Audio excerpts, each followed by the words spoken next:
By the time Patricia reached the mountain cabin, she had been rejected by her mate, hunted from her pack, and driven through the forest until her legs nearly failed. Then she saw smoke rising from a chimney that should have been cold. The door opened. A towering silver-haired man with molten gold eyes stepped outside, his presence powerful enough to silence her wounded wolf. He claimed the cabin stood on his land, and said he had been waiting for her. But why had Grandma Rosemary never warned Patricia about the Lycan King? Chapter 1. The Plain Daughter. The Silver Pine Pack had never believed in protecting Omegas from hardship, and when it came to Patricia Alvarez, they seemed especially determined to make sure she understood exactly where she stood. Move faster, Patricia. Kitty McAuliffe tapped her perfectly manicured nails against the kitchen counter. The Alpha's birthday celebration begins in 3 hours, and you still haven't finished the appetizers. Patricia lowered her head and continued chopping vegetables. Her hands moved steadily, even though sweat had formed along her forehead, despite the cool autumn air entering through the open window. The packhouse kitchen had become something very close to a prison. And Kitty, the beta's daughter, the woman everyone expected to become the future Luna, and once Patricia's closest childhood friend, had appointed herself its warden.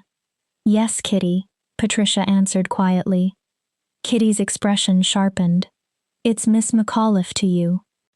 Patricia's knife paused for half a second. Kitty leaned closer. You may have grown up around this pack house, but don't confuse being nearby with being equal. You're Omega. I'm Beta blood. We are not the same. Patricia said nothing. There had been a time when they had been the same, at least in Patricia's eyes. When they were children, Kitty had braided Patricia's hair. They had raced through the woods together and pretended they were powerful warriors defending Silver Pine from imaginary enemies. That friendship had ended when Patricia shifted for the first time at 16. Her wolf had been small, russet brown, barely reaching the shoulder of many adolescent wolves in the pack. And with that first transformation came a label Patricia had never escaped. Omega. The lowest rank. The weakest position in a pack where strength decided nearly everything. Kitty's first shift had been completely different. She had become a graceful silver wolf whose coat gleamed beneath the moonlight. And almost as quickly as Kitty had changed forms, she had changed loyalties. The girl who once called Patricia her best friend began treating her like someone beneath notice. Patricia. Another voice pulled her from the memory. Tanya Moore, head Omega of the pack and Patricia's direct supervisor, entered the kitchen wearing her usual impatient expression. The Luna wants the salmon seasoned with dill instead of rosemary. Start again. Patricia froze. She had spent more than an hour cleaning, filleting, and seasoning 12 large pieces of salmon. Starting over now meant there was almost no chance she would finish everything before the celebration. But Tanya, the written menu from the Luna specifically said rosemary. Tanya's eyes flashed yellow. Are you arguing with me? Patricia immediately looked down.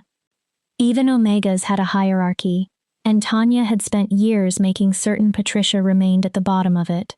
The Luna changed her mind, Tanya continued. Unless you're suggesting Luna Georgina isn't allowed to change her own menu inside her own pack house. No, of course not. Patricia gathered the prepared salmon. I'll redo it. Tanya's expression softened, though not with kindness. You know, Patricia, your life wouldn't have to be this difficult if you accepted Blake Todd's offer. Patricia's stomach tightened. Blake was the pack's head warrior. He was also 20 years older than Patricia and had spent the last 6 months becoming increasingly aggressive about his interest in her. He wanted an Omega mate. Not a partner. Someone who would cook his meals, clean his home, bear his children, and never challenge him. Someone who understood what he considered her proper place. I'm not interested in Blake. Patricia scraped the perfectly seasoned salmon into the trash and opened the refrigerator for new pieces. Kitty laughed from the counter, where she had been pretending not to listen while filing her nails. Not interested? She looked Patricia up and down. You're 23. You aren't getting younger, and you certainly aren't getting prettier. Blake is offering you protection and security. As much security as someone like you can expect anyway. And somehow you're still too proud to take it. I'm not proud. Patricia's hands trembled slightly. I just want what everyone else wants. Kitty lifted one eyebrow. Patricia swallowed. A true mate. Someone who actually sees me. Silence held the kitchen for a heartbeat. Then Kitty laughed. Tanya joined her. A true mate? Kitty managed between bursts of laughter. Patricia, that might be the funniest thing you've ever said. Patricia stared down at the salmon. Kitty continued. You actually believe an alpha, or even a respectable beta, is going to look at you and feel the mate bond? She shook her head. You're an omega. The moon goddess doesn't waste true mates on wolves like you. The words struck exactly where Kitty intended them to. Patricia gave her no reaction. She had learned years ago how to hide pain, how to become quiet, how to take up less space, how to become invisible before someone decided to remind her she was unwanted. It was how she had survived inside a pack that regarded her as somewhere between an inconvenience and an embarrassment. The salmon, Tanya reminded her as she headed toward the door. And make yourself presentable tonight. Alpha Owen wants every member of the pack attending the celebration, even Omegas. Kitty followed Tanya. Before leaving, she looked back. Try not to embarrass the rest of us simply by being there. The door closed. Patricia gripped the edge of the counter until her knuckles whitened. Then she inhaled deeply. Once. Twice. 3 times. Exactly the way Grandma Rosemary had taught her. When the world feels too heavy, little wolf, you breathe. 3 deep breaths. Then you remember who you are beneath their cruelty. You remember that blood does not lie, even when everyone around you does. Patricia closed her eyes. Grandma Rosemary had been dead for 3 months. She had passed peacefully in her sleep at 97. She had also been the only person Patricia could remember who had always made her feel valuable, loved, seen. Every summer of Patricia's childhood had been spent in Rosemary's old mountain cabin, far from Silver Pine's hierarchy and suffocating rules. Those summers had been the happiest parts of Patricia's life. Rosemary had taught her herbs. Healing. Old traditions most modern packs had forgotten. She had taught Patricia that strength did not always roar. And she had told her again and again that being an Omega did not make her worthless. Now Rosemary was gone. And Patricia remained trapped among wolves who seemed to wish she would disappear with her. She had nearly finished seasoning the replacement salmon when the kitchen door opened again. This time Lucas Morrison walked in. Patricia's heartbeat changed immediately. Lucas was 27 and everything Silver Pine expected an alpha heir to be. Tall, broad-shouldered, dark-haired. His eyes could shift from warm honey to cold amber within seconds. He was Alpha Owen's son. And once he had also been Patricia's friend. The one person who had continued treating her almost normally after her Omega status was revealed. At least until 2 years ago. Patricia. Lucas sounded tense. We need to talk. Her hands stopped moving. Lucas rarely sought her out now. As his responsibilities as future Alpha increased, the distance between them had widened, until Patricia sometimes wondered whether their childhood friendship had been something she had imagined. I'm working. She kept her eyes on the counter. The celebration. Damn the celebration. Lucas crossed the kitchen in 3 long steps. Patricia, look at me. She did. And instantly regretted it. His expression held conflict, pain, and something else she could not identify. Something that made her wolf, usually quiet and withdrawn, suddenly stir. Lucas drew a breath. I'm getting engaged tonight. Patricia's fingers tightened around the knife. To Kitty, he continued quickly. My father arranged it. I accepted. She had expected this for more than a year. Lucas was the alpha heir. Kitty came from the beta line. Their marriage made political sense. It united 2 powerful families and strengthened Silver Pine's internal hierarchy. It had nothing to do with Patricia. Congratulations! Her voice was steadier than she expected. Kitty will make a good Luna. Lucas stared at her. That's it? He grabbed her arm. Not painfully, but hard enough to make her gasp. That's all you have to say? Patricia pulled free. What exactly do you want from me, Lucas? For once, anger overcame caution. Did you come here hoping I'd cry? Did you want my blessing? I'm an Omega. You're the Alpha heir. We both knew where this was going. It doesn't have to. Lucas stopped himself. He dragged a hand through his hair. Patricia, there are things you don't know. Her anger faltered. What things? Things about your bloodline. Things about why you… Alpha Lucas? Kitty's voice drifted from the hallway, sweet enough to sound pleasant, until someone knew her well enough to recognize the blade underneath. Are you in there? Your father is looking for you. Lucas clenched his jaw. For one moment Patricia thought he would ignore Kitty and finish what he had started. He had been making strange comments for almost a year, half-spoken warnings, unfinished sentences. Moments when he looked at Patricia as though he knew something about her that she did not. But the conflict disappeared behind the controlled mask of the future Alpha. We'll talk later. Lucas moved toward the door. After the celebration, meet me at the north border at midnight. He looked back at her. Please, Patricia, it's important. Then he left before she could answer. Patricia remained beside the counter, surrounded by the scent of fresh salmon and questions she could not answer. What had Lucas nearly told her? Chapter 2. The Birthday Curse. The Silver Pine pack house glittered beneath hundreds of lights. Every polished surface reflected gold and silver. Crystal chandeliers scattered fragments of color over the walls. The great hall had been transformed into something almost royal, and Patricia suspected that was exactly what Alpha Owen Kane intended. Tonight marked Owen's 55th birthday. He had ruled Silver Pine for more than 30 years, and he wanted every visiting Alpha, Beta, heir, and mate in attendance to remember that his pack remained powerful. Patricia stood with the other Omega servers in the kitchen and smoothed the simple black dress Tanya had given her. It was plain, practical, 2 sizes too large.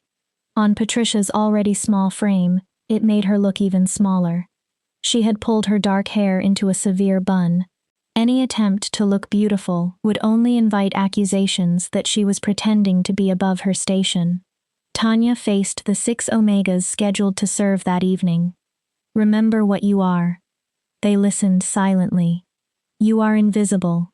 You do not speak unless someone speaks to you first. You do not make eye contact with anyone above your rank. You serve, smile if you are acknowledged, and return to the kitchen. Her gaze traveled down the line. Understood? Yes, Tanya, they answered together. Good. Her eyes settled on Patricia.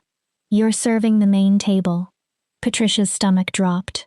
The main table meant Alpha Owen, Luna Georgina, Lucas, Kitty, Lucas, Kitty, and whichever high-ranking guests Owen considered most important. It was the most visible assignment in the hall, which meant it also offered the greatest opportunity for a mistake. Of course Tanya gave it to me. She wants me to fail. But the evening began without disaster.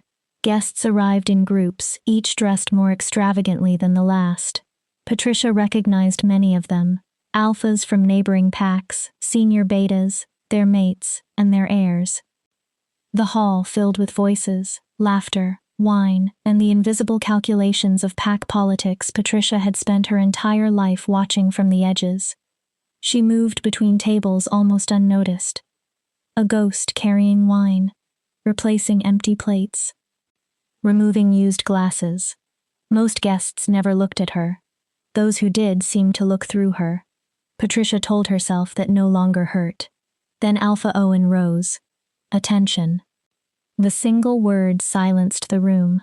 He stood at the head of the main table, broad and commanding. Luna Georgina sat beside him, silver hair perfectly arranged, her expression calm. Lucas stood behind his father's chair in a tailored suit. Kitty stood beside Lucas in an emerald gown that probably cost more than Patricia earned in an entire year. Owen smiled at the gathered guests. Thank you all for coming tonight. His voice held the natural authority of a man accustomed to immediate obedience.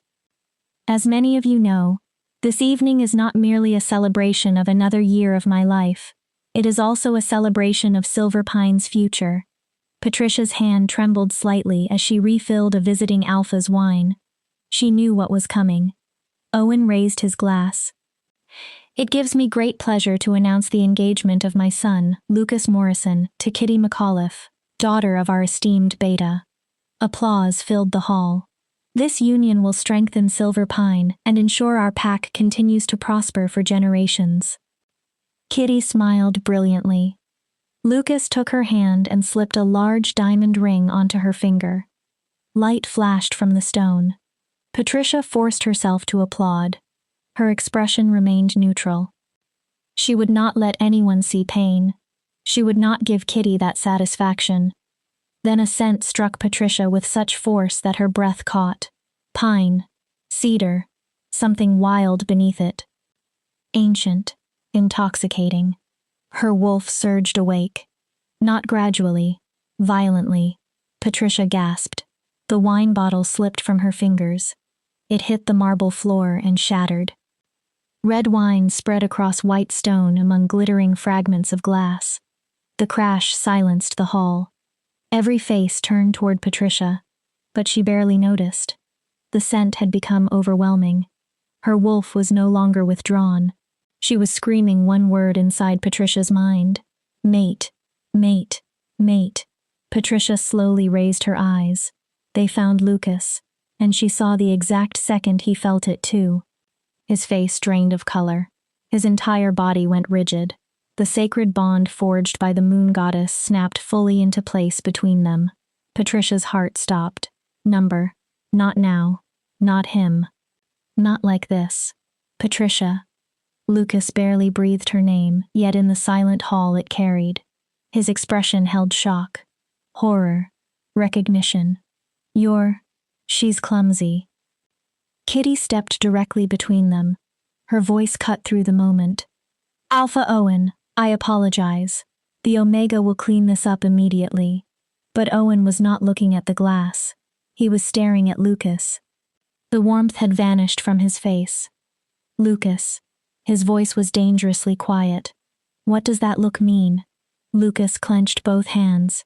Nothing, father. His voice sounded empty. The noise surprised me. Liar. Owen did not raise his voice. He did not need to. I know what it looks like when a mate bond manifests. A terrible stillness settled over the hall. I will ask once more, what is the meaning of that look? Every wolf present understood what was at stake.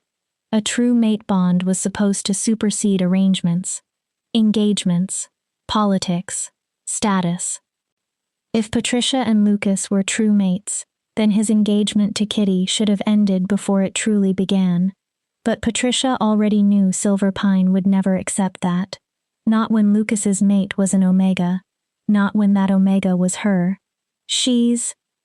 Lucas stopped. His eyes found Patricia.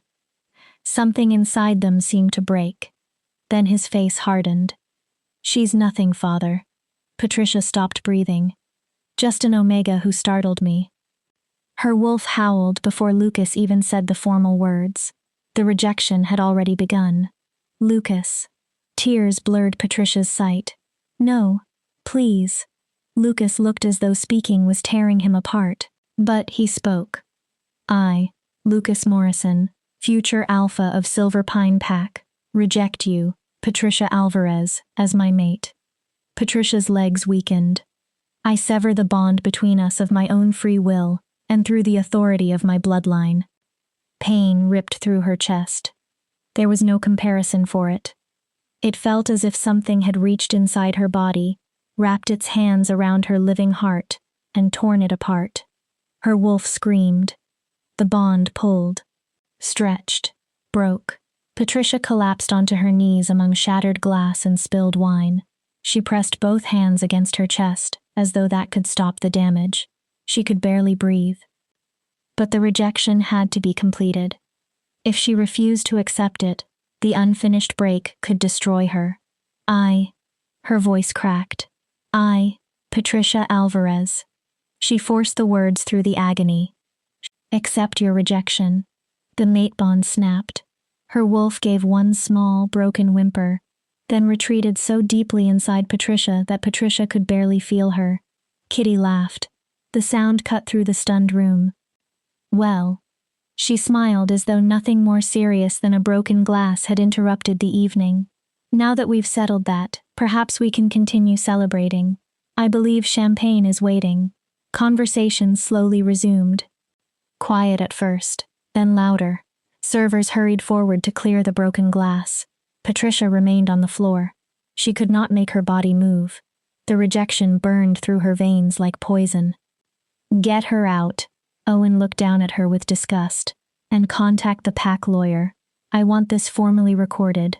My son rejected his mate in front of witnesses. I want no future legal dispute over the bond. Hands closed around Patricia's arms. Blake Todd hauled her upright. His fingers dug hard enough to bruise. Come on, little Omega. His mouth moved close to her ear. Let's put you somewhere you can't ruin anything else. He began dragging her from the hall. Then his voice dropped. I have to admit, this works out nicely for me.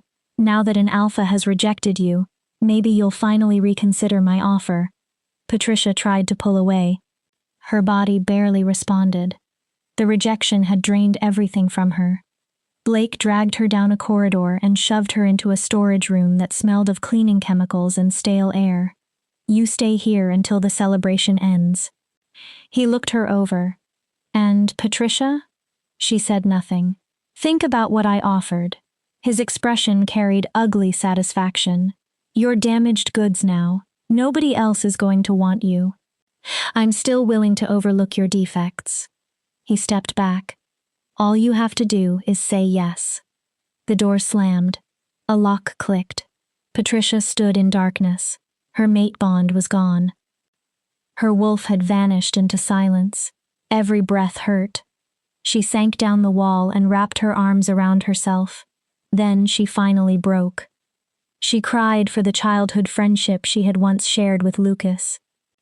For the mate bond she had felt for only moments before he destroyed it. For the love she had secretly hoped existed somewhere in the world for her.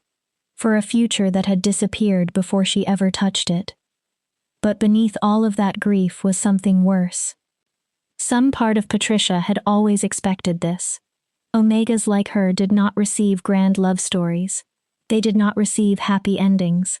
They got rejected in crowded halls and locked in storage rooms while everyone else went back to celebrating.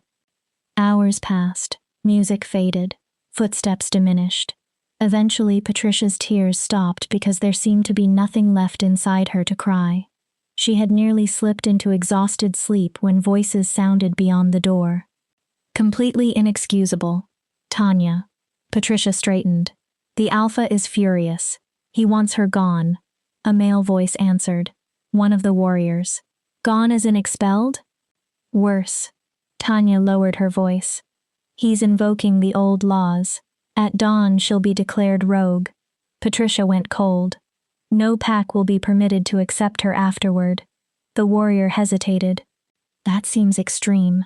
She disrupted the Alpha Heir's engagement, Tanya replied, destroyed pack property, and most importantly, attempted to claim a mate bond with the future Alpha, while knowing he had already been promised to someone else. Patricia stared into the darkness. Attempted to claim? She had done nothing. The bond had happened. The moon goddess had chosen it. But facts no longer mattered. Tanya continued. Alpha Owen is within his rights. Their footsteps moved away. Patricia remained still. Declared rogue. For many wolves, those 2 words were effectively a death sentence. Without pack protection, she would have no legal territory. No right to join another pack. No one required to defend her from supernatural predators or human hunters. She had less than 6 hours until dawn. She should have been terrified. Instead, one image came to her. Grandma Rosemary's cabin. The mountain property Rosemary had left Patricia in her will 3 months earlier. It stood far outside Silver Pine territory. Far away from Owen, from Kitty, from Blake, from Lucas. Patricia slowly pushed herself upright. The rejection still hurt, but for the first time since the bond snapped, her thoughts became clear. She had until sunrise. Enough time to escape. Enough time to gather what little belonged to her. Enough time to run. Patricia had spent most of her life running in one way or another. But this time she would run toward something. She would go to the cabin. She would claim what Rosemary had left her. And if she had to build a life alone in the mountains because her pack had never wanted her, then she would. She no longer had another choice. Chapter 3. The Inheritance. The lock on the storage room door was old. Simple. It had been installed to keep obedient Omegas inside, not determined prisoners. Patricia had learned how to pick locks at 13. That summer she had stayed with Grandma Rosemary while recovering from a training accident that left her with 3 broken ribs. Rosemary had placed a set of lockpicks into her hands. A wolf who cannot shift her way out of trouble needs other tools. The world is rarely kind to those it believes are weak, so become strong in ways it never expects. Patricia pulled a bobby pin from her hair. She bent it carefully. Less than 2 minutes later, the lock released. The corridor outside was dark. The celebration was over.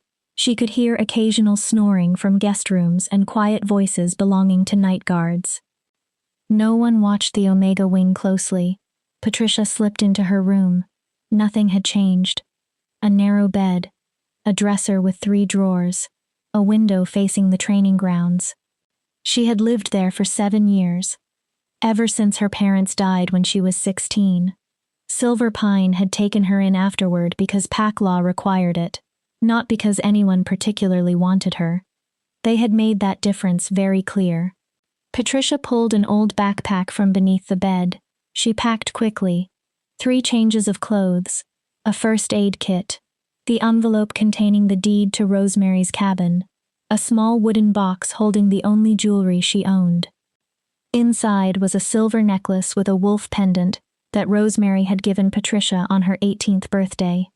She reached for her jacket.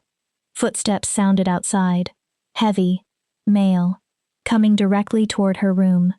Patricia's heart raced. She slipped behind the dresser, squeezing into the narrow space between the furniture and the wall. The door opened. Lucas entered. His face looked exhausted in the moonlight coming through the window. "Patricia?" He spoke quietly. "I know you're here." She held her breath. "Please, we need to talk." Patricia wanted to remain hidden, wanted him to leave, wanted never to see him again. Then a sharp breath escaped her. Lucas heard it. He crossed the room, gripped the dresser, and moved it aside with one hand. Patricia was exposed. Lucas stared at her. His eyes were red. His hair was disordered.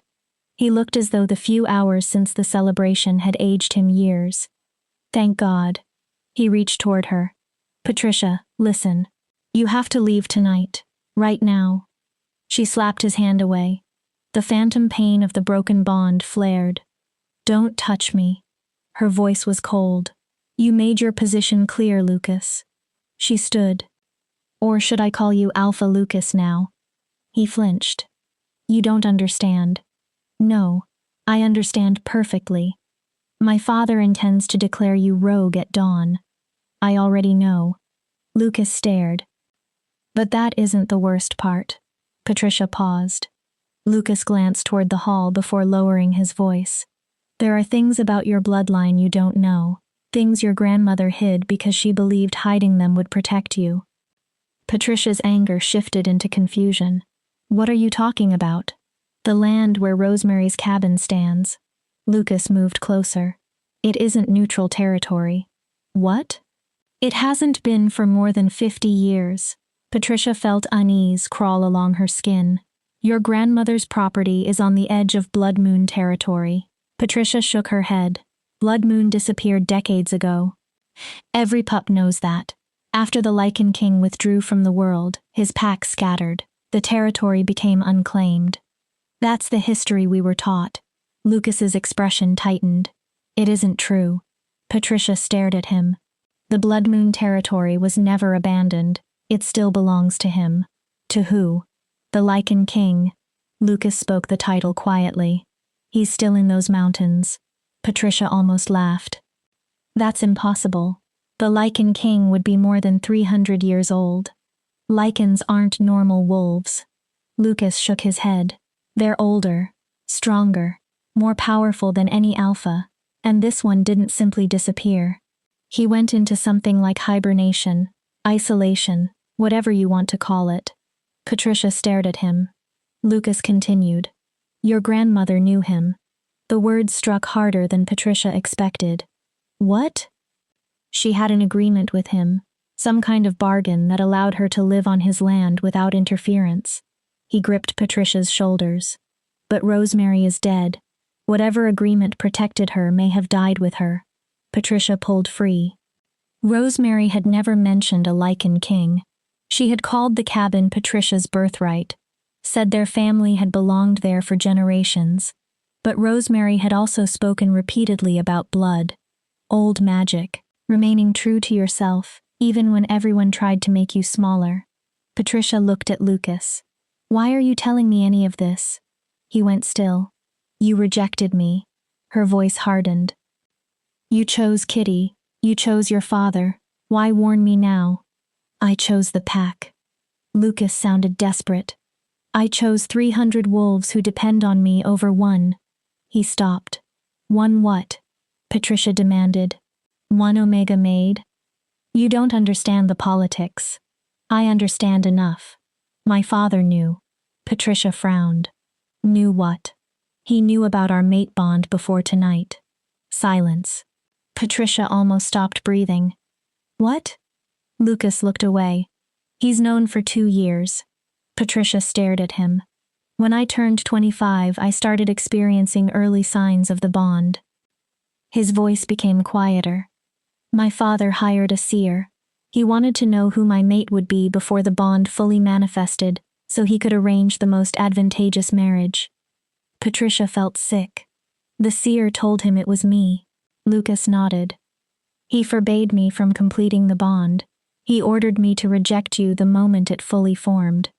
2 years. Patricia barely recognized her own voice. You knew for 2 years. Patricia, you knew I was your mate. Tears burned her eyes again, but this time anger held them back. You watched me. You avoided me. You let me believe I imagined everything between us. I was looking for another solution. Lucas stepped toward her.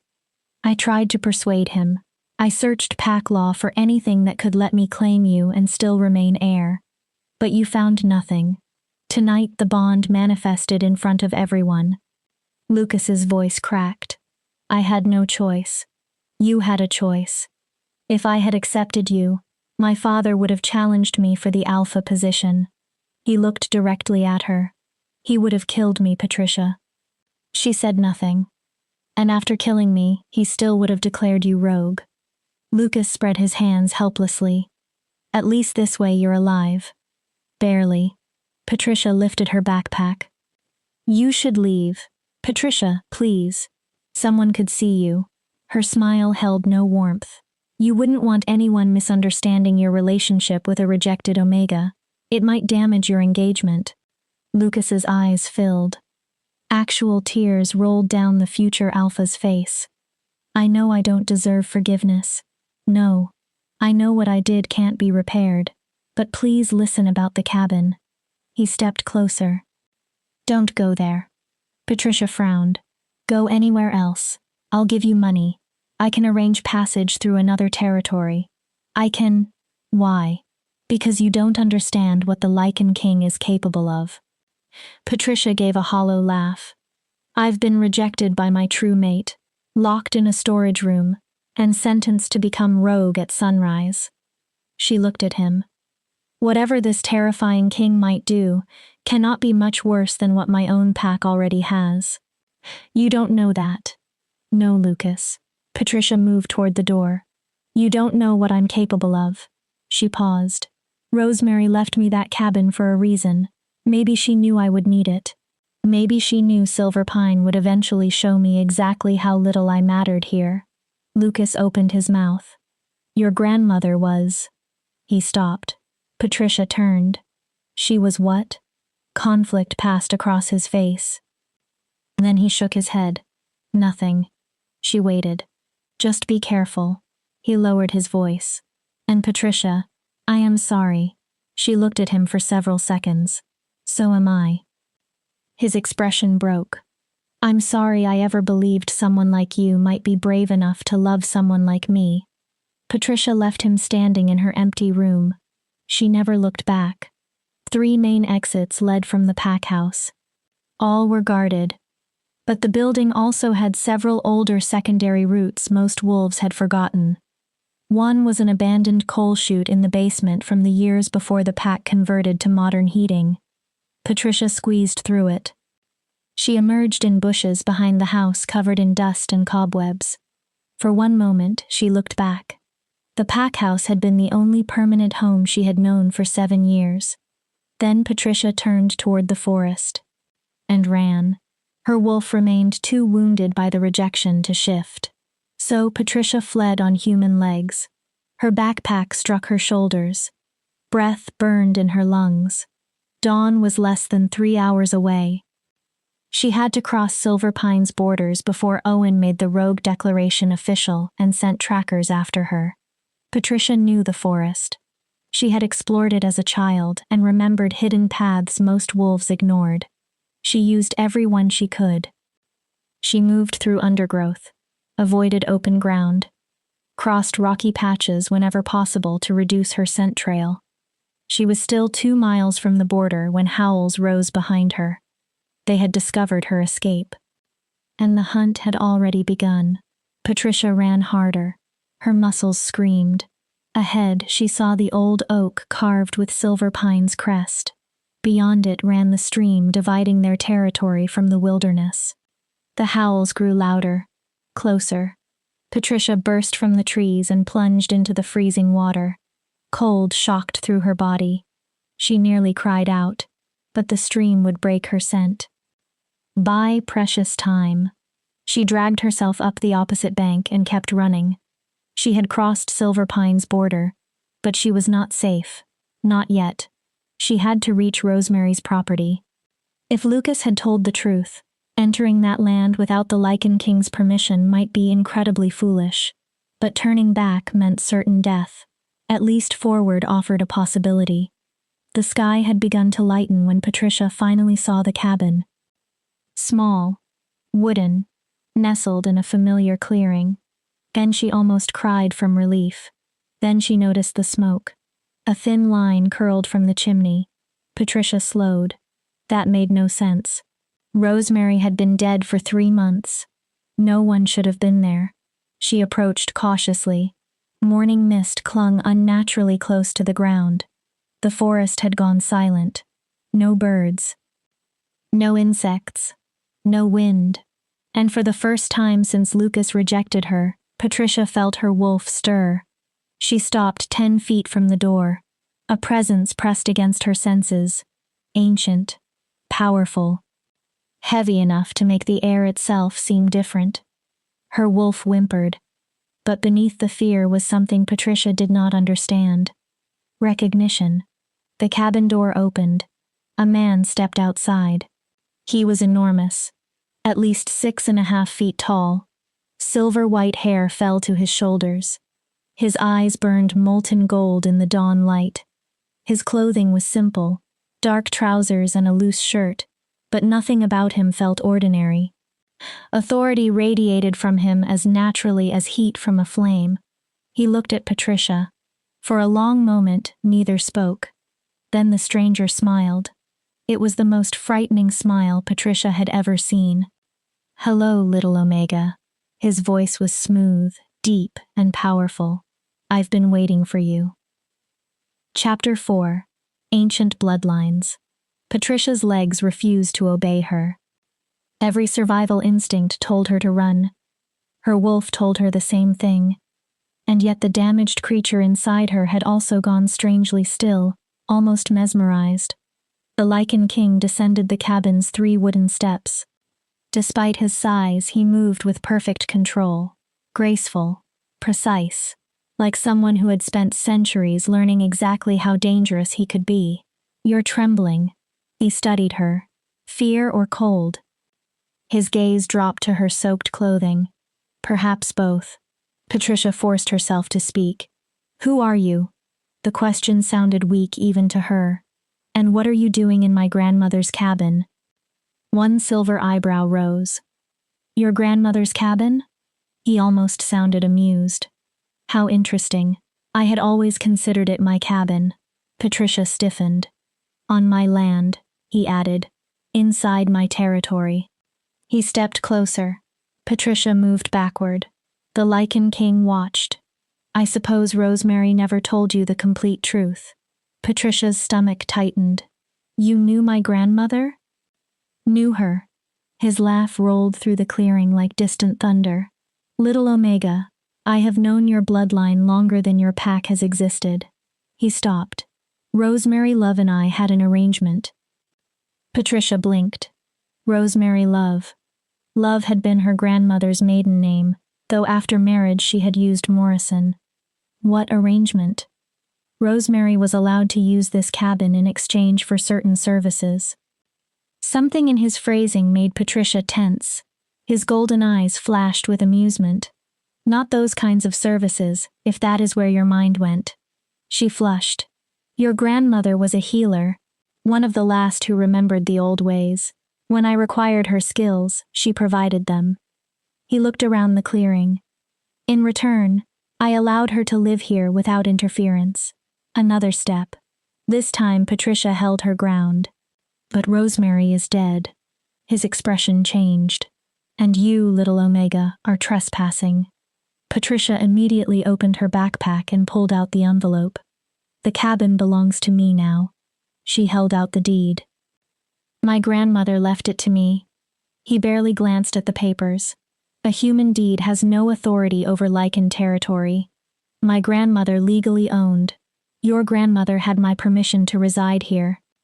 His voice ended the argument. "You do not." Patricia swallowed. There was nowhere else. No pack. No sanctuary. No one who would take in a declared rogue. "Then I'm asking." The words left her before pride could stop them. He regarded her. "I'm asking for permission to stay." Patricia's voice weakened. "Please." Something in his expression changed. "My pack declared me rogue." The Lycan king became completely still. For what crime? Humiliation burned through Patricia. For being rejected by their future alpha. His eyes narrowed. For disrupting his engagement ceremony. She gave a bitter laugh. For existing inconveniently. Something dangerous flashed in those molten eyes. "Your mate rejected you?" "Yes." "Why?" "Because I'm an Omega." Patricia's bitterness surfaced. Because his father arranged a better political marriage. Because Silver Pine values rank more than a bond chosen by the moon goddess. The Lycan king studied her so intensely that Patricia felt exposed. Finally he spoke. "Your alpha condemned you because your mate lacked the courage to claim what the moon goddess gave him. He isn't weak." The defense left Patricia automatically. She hated herself for it. He's trapped by responsibility, his father, the pack. Weakness wearing the clothing of duty is still weakness. The Lycan king began circling her. "Tell me something." Patricia followed him with her eyes. "Do you know why Rosemary never told you about me?" "No." "Or why she never told you who truly owned this land?" "No." He stopped directly in front of her. "Because Rosemary knew that the moment you crossed my border, everything would change." Patricia's pulse accelerated. "She knew I would feel your presence." He leaned closer. "She knew I would recognize what you are." Patricia's throat tightened. "What I am?" She forced a laugh. "I'm an Omega, that's all." "No." His interruption was immediate. "You are Rosemary Love's granddaughter." Patricia stared. "That makes you a descendant of the Silver Moon bloodline." The name meant almost nothing to her beyond old stories. One of the original pack lines from before the Great Fracturing 3 centuries ago. His hand moved faster than Patricia could follow. He caught her chin and made her look directly into his eyes. Rosemary was not merely a healer. His voice lowered. She was a silver moon princess living in hiding. Patricia forgot to breathe. And if she was a princess, he held her gaze. Then royal blood runs through you. Patricia jerked against his grip. That's impossible. He released her. My family isn't royal. We're common wolves. Omegas. The Lycan king gave a humorless laugh. Is that what they taught you? Patricia stared at him. The Omega designation is not a measurement of your true strength. What else would it be? A measurement of where you submit within a pack hierarchy. He turned away. And your bloodline was never particularly skilled at submission. I don't understand. Of course you don't. He looked back. Your pack spent your entire life making you smaller, teaching you that their opinion determined your worth. His voice became colder. But Silver Pine has no authority here. He climbed the steps. On my territory, there is only one authority. He paused at the door. Mine. Patricia rubbed her arms, dizzy from exhaustion and revelation. So what does that mean? Are you allowing me to stay? For now. He looked over his shoulder. You may remain in the cabin while I decide what should be done with you. Done with me? Rosemary's bargain ended with her death. Perhaps you and I can negotiate another. His smile was sharp. But understand something, little Omega. You entered my territory. He opened the door. You follow my rules now. What rules? First, you do not leave my land without permission. Patricia frowned. The moment you cross the boundary, your protection ends. Any pack looking for a rogue may claim you. So I'm a prisoner. Call it protective custody, if that comforts you. Warm light spilled from the cabin. Second, you answer every question I ask honestly.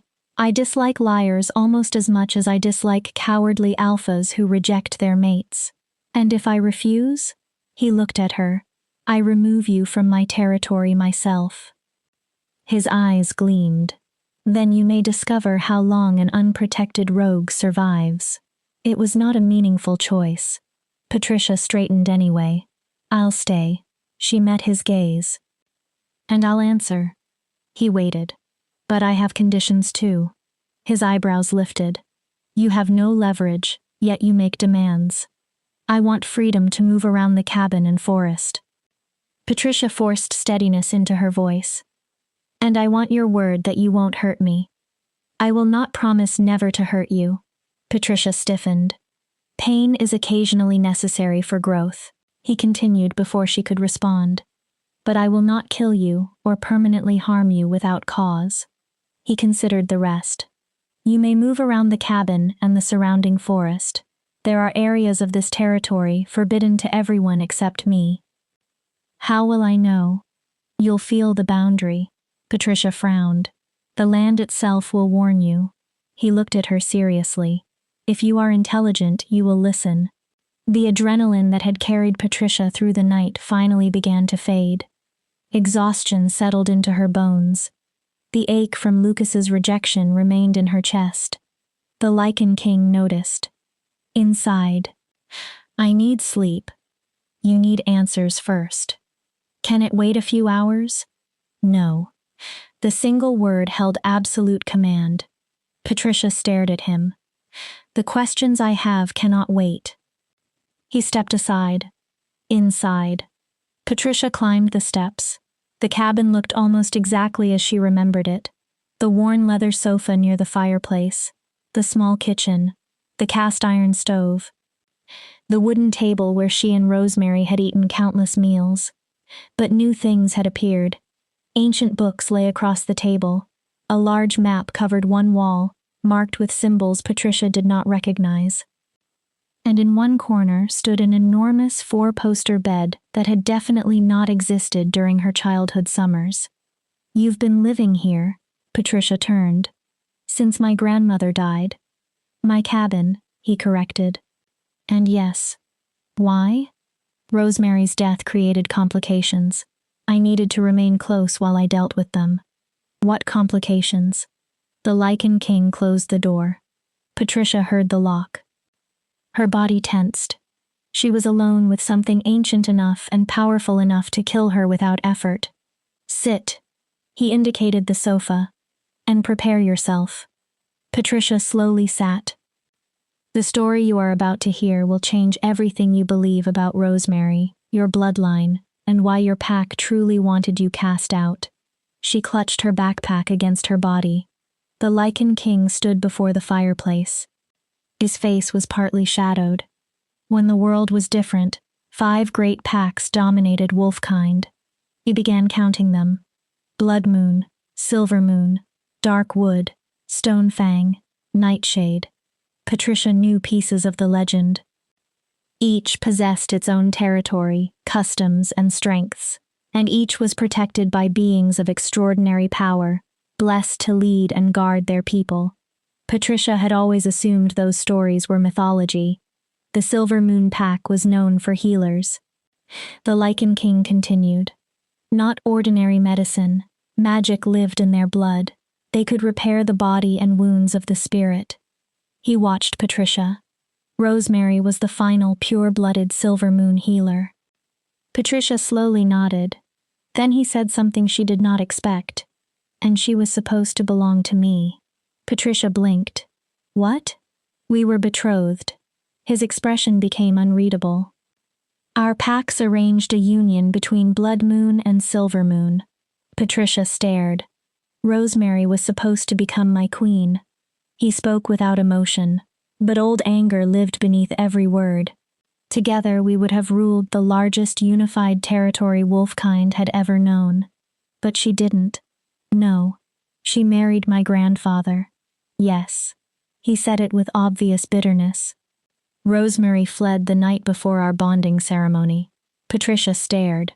She disappeared into the human world, changed her name, married a common wolf who had no idea what she truly was. His jaw tightened. By the time I found her again, decades had passed. What happened? She asked for sanctuary. His expression darkened. For herself, for her family. Why? Rosemary had seen something. The fire cracked behind him. She believed Silver Moon blood was being hunted by something old and dangerous. Patricia's stomach tightened. She told me her daughter, your mother, had already been marked for death. Patricia felt tears gather. My mother died when I was 16. I know. A rogue attack. No. Patricia froze. The Lycan King's voice became quiet. There was no rogue attack. She stared at him. Your mother was assassinated. Patricia's breathing stopped. No. I failed to protect her. He looked toward the flames. I was consumed by resentment toward Rosemary, by the choices she made centuries after I believed those wounds should have stopped mattering. He faced Patricia again. And because of that failure, your mother died. The cabin seemed to tilt.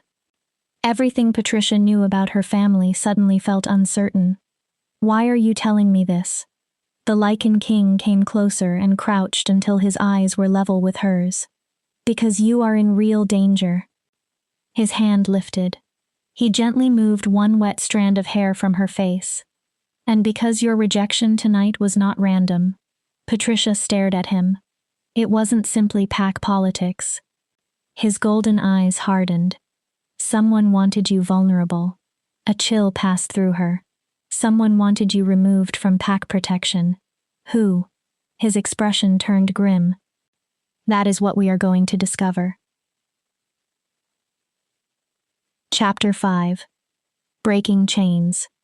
Patricia stared at the Lycan King. You're telling me someone arranged my rejection? Not exactly. He moved toward the table. Lucas was pressured, but never remove his responsibility from the decision. In the end, he chose. Patricia appreciated that more than she wanted to admit. He opened one of the old books. Think back, before your parents died, did Alpha Owen ever take unusual interest in your family?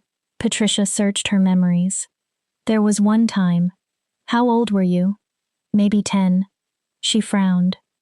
He came to our house. My mother sent me upstairs and told me not to leave my room no matter what I heard. What happened? They argued for hours. About? I don't know. Patricia swallowed. But when Owen left, my mother was crying. She paused. And my father looked terrified. The Lycan King nodded. Owen knew. Knew what? About your silver moon blood. Patricia stared. Rosemary told me he had discovered the connection.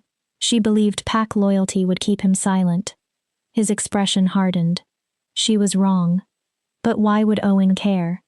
Patricia shook her head. Silver Moon disappeared centuries ago. Power does not simply disappear.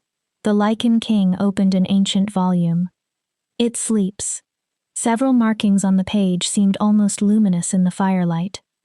It moves through bloodlines even when descendants no longer understand what they carry. He pointed to the text. Rosemary's ability was not merely knowledge of herbs. Patricia leaned closer. It was magic. No. Pure old magic. He tapped the page. Magic most wolves no longer believe exists. I don't have magic. Patricia immediately shook her head. I can barely shift. My wolf is tiny. I'm the weakest. You are not weak. His voice cut through hers. You are suppressed. Patricia fell silent. There is a difference. He turned the book toward her. The language meant nothing to Patricia. This describes the right of diminishment. What is that? An old curse. His golden eyes sharpened. It binds the power of a strong bloodline and makes the victim appear Omega. Patricia went cold. A curse? One requiring 3 components. He raised a finger. Blood sacrifice from the bloodline being bound. A second. Betrayal of trust. A third. And time. Patricia stared at him. Your parents' deaths supplied the blood. Her breath caught. Owen's betrayal of your mother's trust supplied the betrayal. He held her gaze. And 16 years of you believing you were weak and worthless gave the curse time to root itself inside you. Patricia felt dizzy. That's insane. She stood abruptly. Why would anyone do that to a child? Because you were never simply a child. He stared at her. You are the last direct descendant of Silver Moon. His jaw tightened. And according to the prophecy, he stopped. Patricia caught it immediately. What prophecy? It isn't important now. You were about to say, what matters is that someone wants you powerless. He closed the book harder than necessary. Someone wants Silver Moon erased. Patricia stared at him. And now that you have been rejected and declared rogue, you are exactly where they wanted you. Patricia's wet clothing suddenly felt unbearably cold. I need dry clothes. She rubbed her face. And I need time to think. Your old room is unchanged. He pointed toward the back of the cabin. Rosemary kept it exactly as you left it. Patricia walked toward the door, then paused. You still haven't told me your name. The Lycan King watched her. Calling you the Lycan King every time isn't exactly convenient. For a long moment he said nothing. Then, Vince. Patricia waited. Vince Shields. His expression shifted slightly. I have not spoken that name to another living person for more than 200 years. Patricia stared. Why tell me? If we intend to keep you alive together, first names seem efficient. The smallest hint of a smile touched his mouth. And Rosemary asked me to watch over you if anything happened to her. Patricia's chest tightened. I failed your mother. Vince's expression became hard. I will not fail again. Patricia entered her old room. The narrow bed still carried the patchwork quilt she remembered. The dresser remained painted with small wildflowers. Beyond the window lay the meadow where purple lupines bloomed during warmer months. She peeled off her wet clothing and found old jeans and a soft flannel shirt in the dresser. Then she looked at herself in the small mirror. She barely recognized the woman staring back. Her dark hair hung in tangled strands. Her eyes were swollen and red. and just above the shirt collar, Patricia froze. A pale silver mark curved across her skin, a crescent moon. She pulled the collar aside. The mark looked like an old scar, healed long ago, but Patricia had no memory of receiving it. She touched the crescent. Warmth spread beneath her fingers. Not heat from the skin, something deeper, like embers waking inside her chest. Magic? A knock startled her. Patricia. Vince. You need to see something. She opened the door. He held an old letter. The paper had yellowed. Red wax sealed the fold. And stamped into the wax was a symbol Patricia recognized immediately. Rosemary had drawn it dozens of times during Patricia's childhood. The silver moon crest. I found this among Rosemary's private belongings. Vince handed it to her. It is addressed to you. Patricia's fingers began trembling. She left instructions that it should only be given to you if you came here seeking sanctuary. Patricia broke the wax. Her grandmother's handwriting filled the page. The familiar curves alone nearly made her cry. My dearest Patricia, if you are reading this, then what I feared has happened. You have been rejected, cast out, made to believe you have no value by wolves too blind to understand what stands before them. My heart breaks knowing you are suffering. But I need you to know that the truth is far more complicated than the life you were allowed to see. The curse placed upon you was intended to hide you. I believed that if you appeared weak, if the world saw only an Omega, those who hunted our family might overlook you. I thought obscurity would keep you safe from politics, bloodshed, and the enemies that destroyed so much of Silver Moon. I was wrong. My attempt to protect you also made you vulnerable. Now I must ask something frightening of you. Trust Vince Shields. I know I taught you to be cautious around Lycans. I know I told you how dangerous they can be. Vince is different. He is bound by an ancient sense of honor that most modern wolves have forgotten. More importantly, he owes me a debt. That debt can only be repaid by keeping you alive. There are truths about Silver Moon magic I never taught you. Truths about what it means to carry our blood. Vince knows them. He can train you. He can help awaken what has been bound inside you. But breaking the rite of diminishment will hurt. The curse is anchored to your deepest wounds, your rejection, your fear. Every moment someone convinced you that you were worthless. To destroy it, you will have to face those wounds instead of hiding from them. You will have to trust after trust has brought you pain. I wish I could walk beside you. I wish I could make the path easier. But some journeys cannot be inherited from another person. Know that I loved you. Your mother loved you. And the power sleeping inside you is not something you should fear. You are Silver Moon. You carry royal blood. It is time to remember what that means. With all my love, Grandmother Rosemary. P.S. Do not let Vince frighten you too much. Under all the Lycan posturing, he is actually quite decent. You did not hear that from me. Patricia read the letter again, then once more. When she finally raised her eyes, Vince was watching. She always did enjoy having the final word. Patricia folded the letter carefully. The rite of diminishment. Her voice sounded stronger. You said breaking it would be difficult. Yes. What exactly happens? Vince turned toward the fireplace. The curse survives by attaching itself to emotional wounds. He watched the flames. Rejection, shame, grief. Every time you were hurt and decided that pain proved you were worthless, the curse strengthened. Patricia swallowed. To break it, you must confront those memories. All of them? The important ones. That sounds like psychological torture. It is. Vince did not soften the answer. That is why most victims never escape this kind of curse. Living diminished feels easier than touching what broke them. Patricia thought about Lucas, Kitty, her parents, years of being ignored or mocked, the storage room. The idea of willingly returning to those memories made her want to crawl back into bed. But Rosemary's words remained in her mind. You are Silver Moon. How long? Vince looked at her. To break the curse? Yes. Days, weeks, months. It depends on you. Then his expression became serious. And there is another problem. Patricia waited. As your power returns, anyone capable of sensing ancient magic will notice. Her stomach sank. Including whoever cursed me. Yes. Patricia laughed without humor. So I either remain cursed and helpless, or break the curse and announce exactly where I am. Essentially. Wonderful. Welcome to Silver Moon royalty. For the first time since leaving Silver Pine, Patricia laughed. A small, exhausted sound.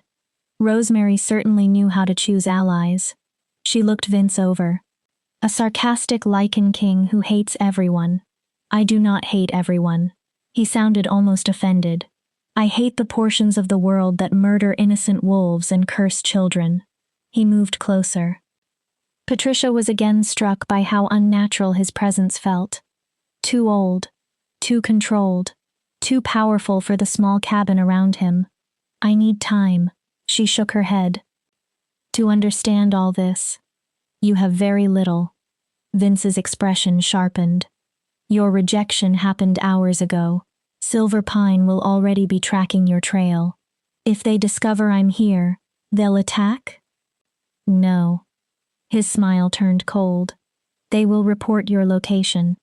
To who? To the person who wanted you rejected in the first place. A chill ran along Patricia's back. And that person will send something worse.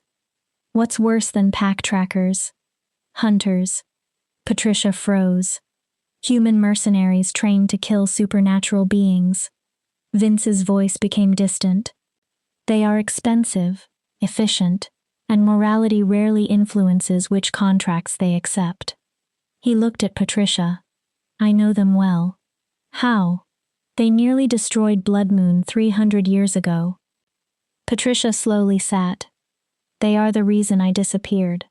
Her mind struggled to keep up. So my choices are to stay here, break a curse while professional killers come after me. She looked at him. Or leave and probably die because I have no pack. Yes. Those are terrible choices. Yes. Vince folded his arms. But they are yours. He took one step closer. So answer me, little Omega. His golden eyes held hers. Will you become what you are? Patricia said nothing. Or will you let the wolves who broke you win by convincing you there was never anything worth breaking? Patricia thought of her mother, Rosemary, Lucas, Silver Pine. She thought of 23 years spent accepting other people's judgment as evidence. I'm tired. Her voice was quiet. Vince waited. I'm tired of being small. Patricia lifted her head. I'm tired of being afraid. Her hands stopped trembling. And I'm tired of letting everyone else decide what I'm worth. For the first time, she held his gaze without looking away. Teach me. Vince remained motionless. Help me break the curse. She inhaled. Then help me find whoever did this. Approval flickered in his expression. All right. He moved nearer. But once we begin, there is no easy way back. Patricia nodded. You may become stronger than anything you currently imagine. His voice lowered. Or you may discover that facing your past is harder than remaining trapped by it. I understand. No. Vince extended his hand. You will. Patricia looked at it. The first wound is the freshest. She knew before he said it. The mate bond. Yes. Vince's voice softened. The formal rejection broke most of it, but part of you still reaches toward Lucas. Patricia hated that he was right. Part of you hopes he will return, that he will change his mind, that he will choose you after all. Vince's eyes hardened. That hope feeds the curse. How do I stop it? You let me see it. Patricia looked at him sharply. The memory, the entire rejection. His hand remained extended. You let me enter the wound. And then, we burn the bond out together. Patricia stared at his palm.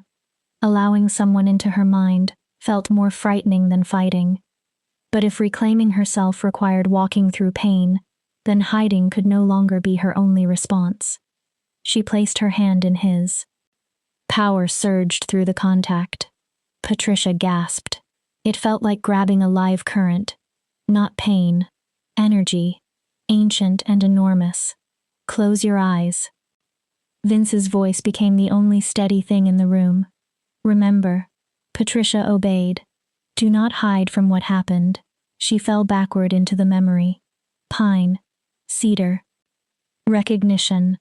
Her wolf singing with joy for a few impossible seconds. Then Lucas's face. The terror in his eyes. His voice declaring her unwanted. The bond tearing. Glass breaking. People watching. Kitty laughing. Patricia alone on the marble floor. Enough. Vince's voice cut through. Open your eyes. She did. His eyes were glowing. Bright molten gold. His hand had become almost painfully warm around hers. I'm going to remove what remains. His voice seemed deeper now. Not formally, completely. Patricia's heart raced. It will hurt. Vince held her gaze. But afterward, Lucas will have no claim on any part of you. A pause. Do you consent? Patricia remembered Lucas crying in her room. A man who claimed to care. A man who had still chosen fear. She imagined years of feeling the pull of someone who had thrown her away. I consent. Vince's power slammed into her. Patricia screamed. Chapter 6. The burning pain consumed everything. Patricia could not tell where her body ended, and Vince's magic began. It felt as though he had reached into the center of her chest and seized the remaining threads of the mate bond. Those threads were not merely connected to Lucas as a mate. They were woven through years of memory. Childhood. Friendship. Hope. Every time Patricia's heart had changed rhythm when Lucas entered a room. Every quiet moment when she had wondered whether he saw more in her than everyone else did. Fire raced through her veins. Don't fight. Vince's command reached her through the agony. The more you resist, the more it hurts. Patricia clenched her teeth. Let it burn. But how did anyone simply let go of someone woven through so much of their life? Lucas had not always been the man who rejected her. He had once been the boy who taught her to climb trees. Who shared food when other children stole hers. Who told her that becoming an Omega did not change who she was. Then he became the man who stood in front of a crowded hall and abandoned the bond between them.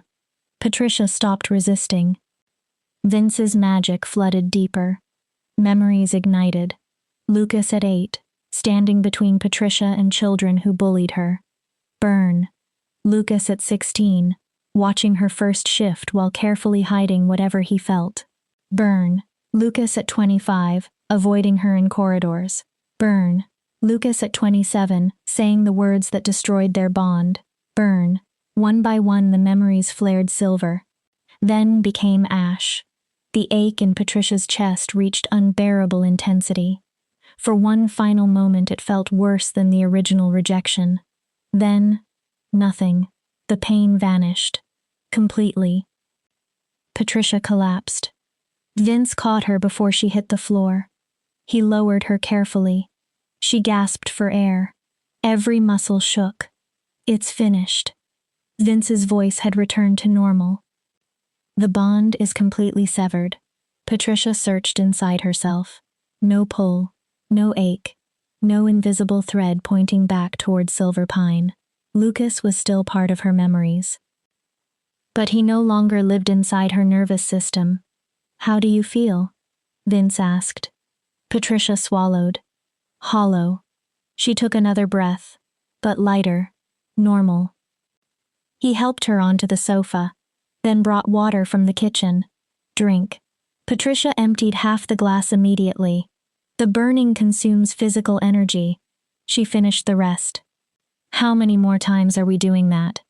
That depends on how many wounds support the curse. Vince sat opposite her.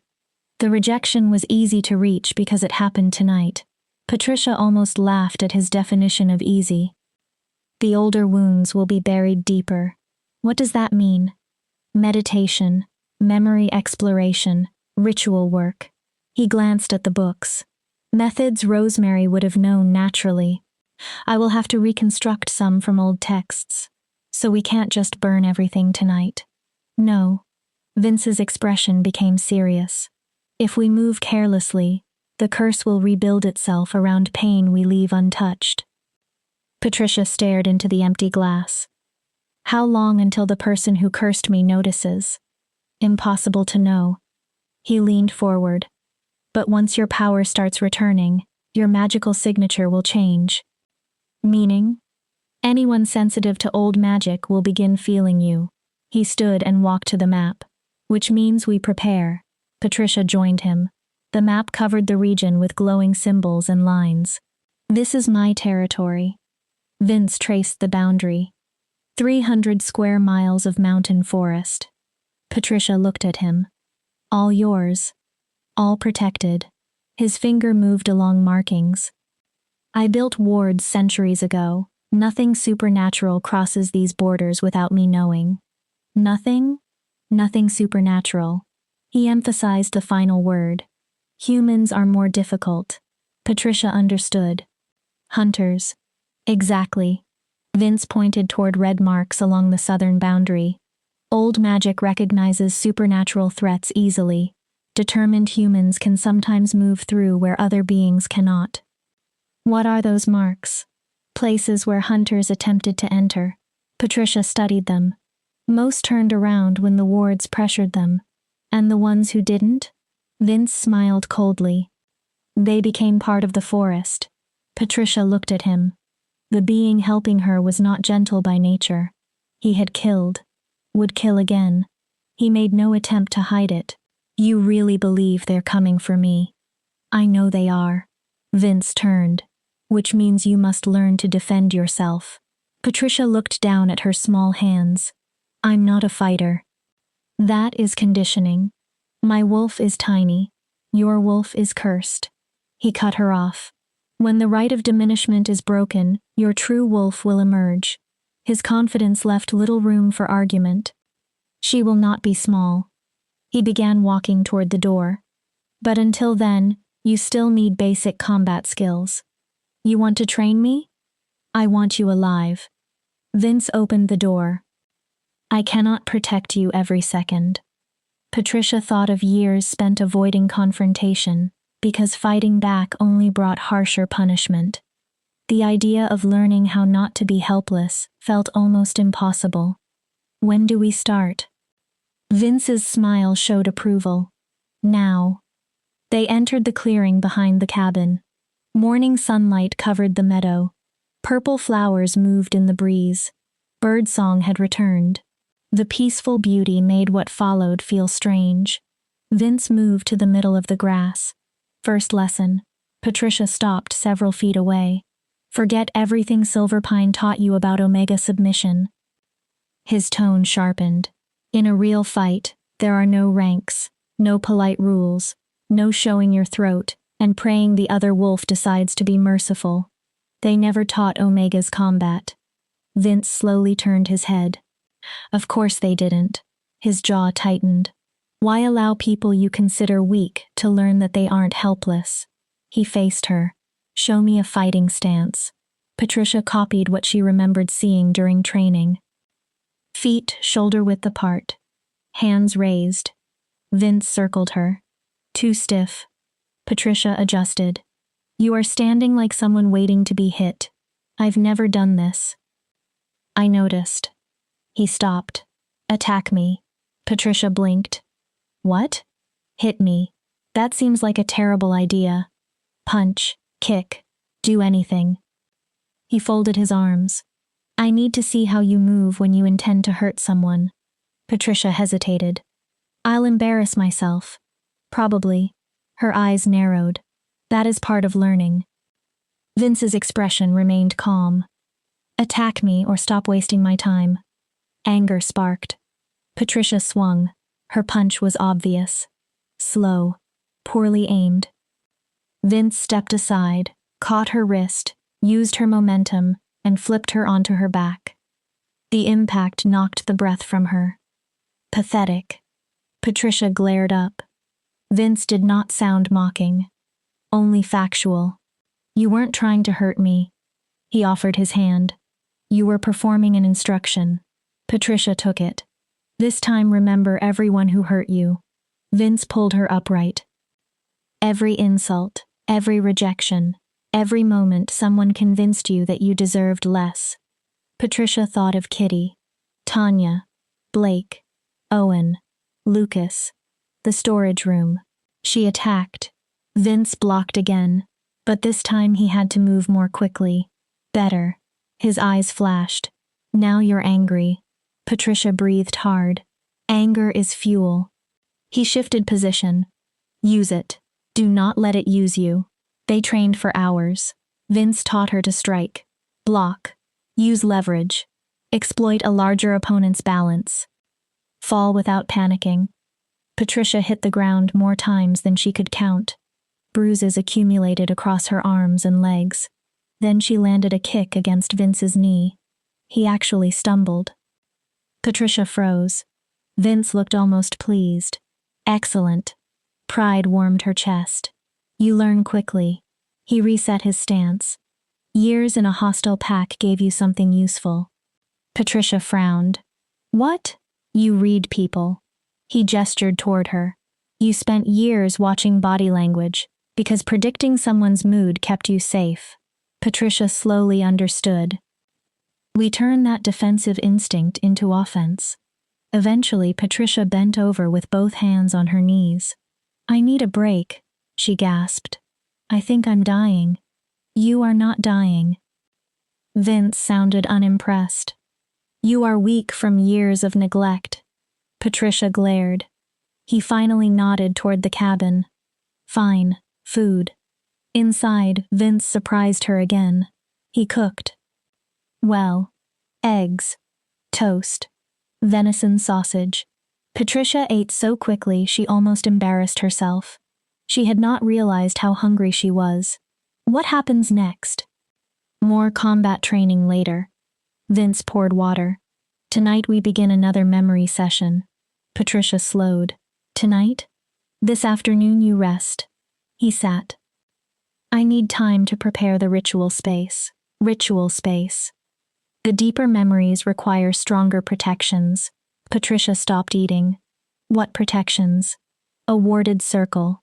Ancient safeguards. His expression became grave. Memory work leaves the mind exposed. We cannot risk anything taking advantage while your defenses are open. Patricia put down her fork. You keep saying something is hunting my bloodline. Yes. Do you actually know what it is? Vince remained silent long enough to answer the question before he spoke. I have theories, but no certainty. No. He leaned back. The rite of diminishment is extremely old magic. Very few living beings should even know how to perform it. So we're looking for someone powerful. Very. Someone who knows ancient magic. Yes. And hates Silver Moon enough to spend 16 years maintaining a curse. Vince nodded. Patricia shivered. That sounds like someone on your level. Possibly another Lycan. Vince's face darkened. Or something worse. Patricia stared at him. Comforting. Speculation helps nothing. He gathered their plates. Once your healing magic awakens, you may be able to read magical residue on the curse. Like tracking fingerprints. In a sense.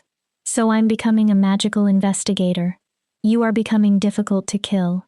Vince gave her a look. Everything else is a bonus. Patricia stood. Every muscle complained. I'm going to sleep.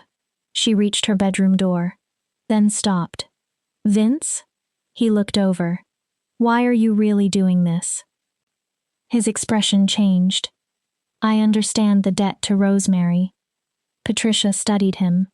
But you're doing more than guarding a cabin. Vince was quiet. Then the armor around his expression cracked. 300 years ago, I failed everyone who mattered to me. Patricia said nothing. Hunters destroyed my pack. His voice became lower. My family died. My people scattered. Everything I had built disappeared. The ancient Lycan king looked suddenly less immortal.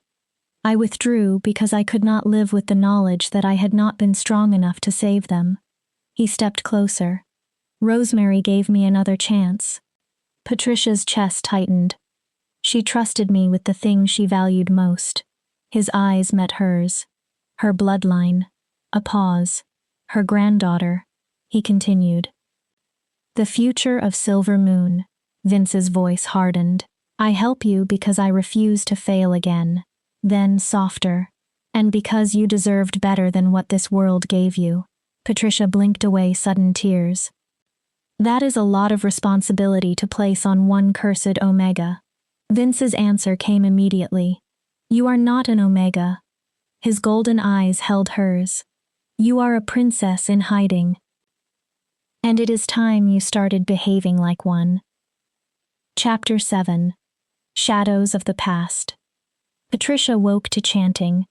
The language was unfamiliar, ancient. Each word seemed to vibrate through the cabin walls. She had planned to sleep for an hour. Instead, exhaustion had dragged her into a deep, dreamless rest. Twilight now painted the sky purple beyond the window. Her bruises still ached from training, but she felt stronger. She stepped into the main room and stopped. Everything had changed. Furniture had been pushed against the walls. A wide circle occupied the center of the floor, drawn with salt mixed with something silver.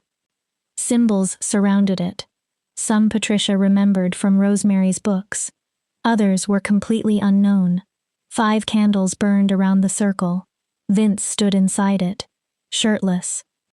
Silver scars crossed his torso, many faintly glowing beneath candlelight. He held an old book and continued chanting until Patricia approached. Then he looked up. You're awake.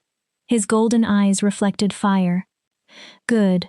We begin before the moon rises completely. Patricia looked around. What is this? A protection ward.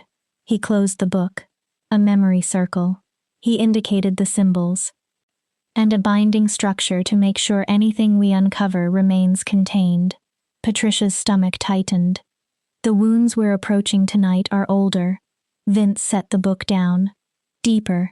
I thought we were going slowly. We were. This does not look slow.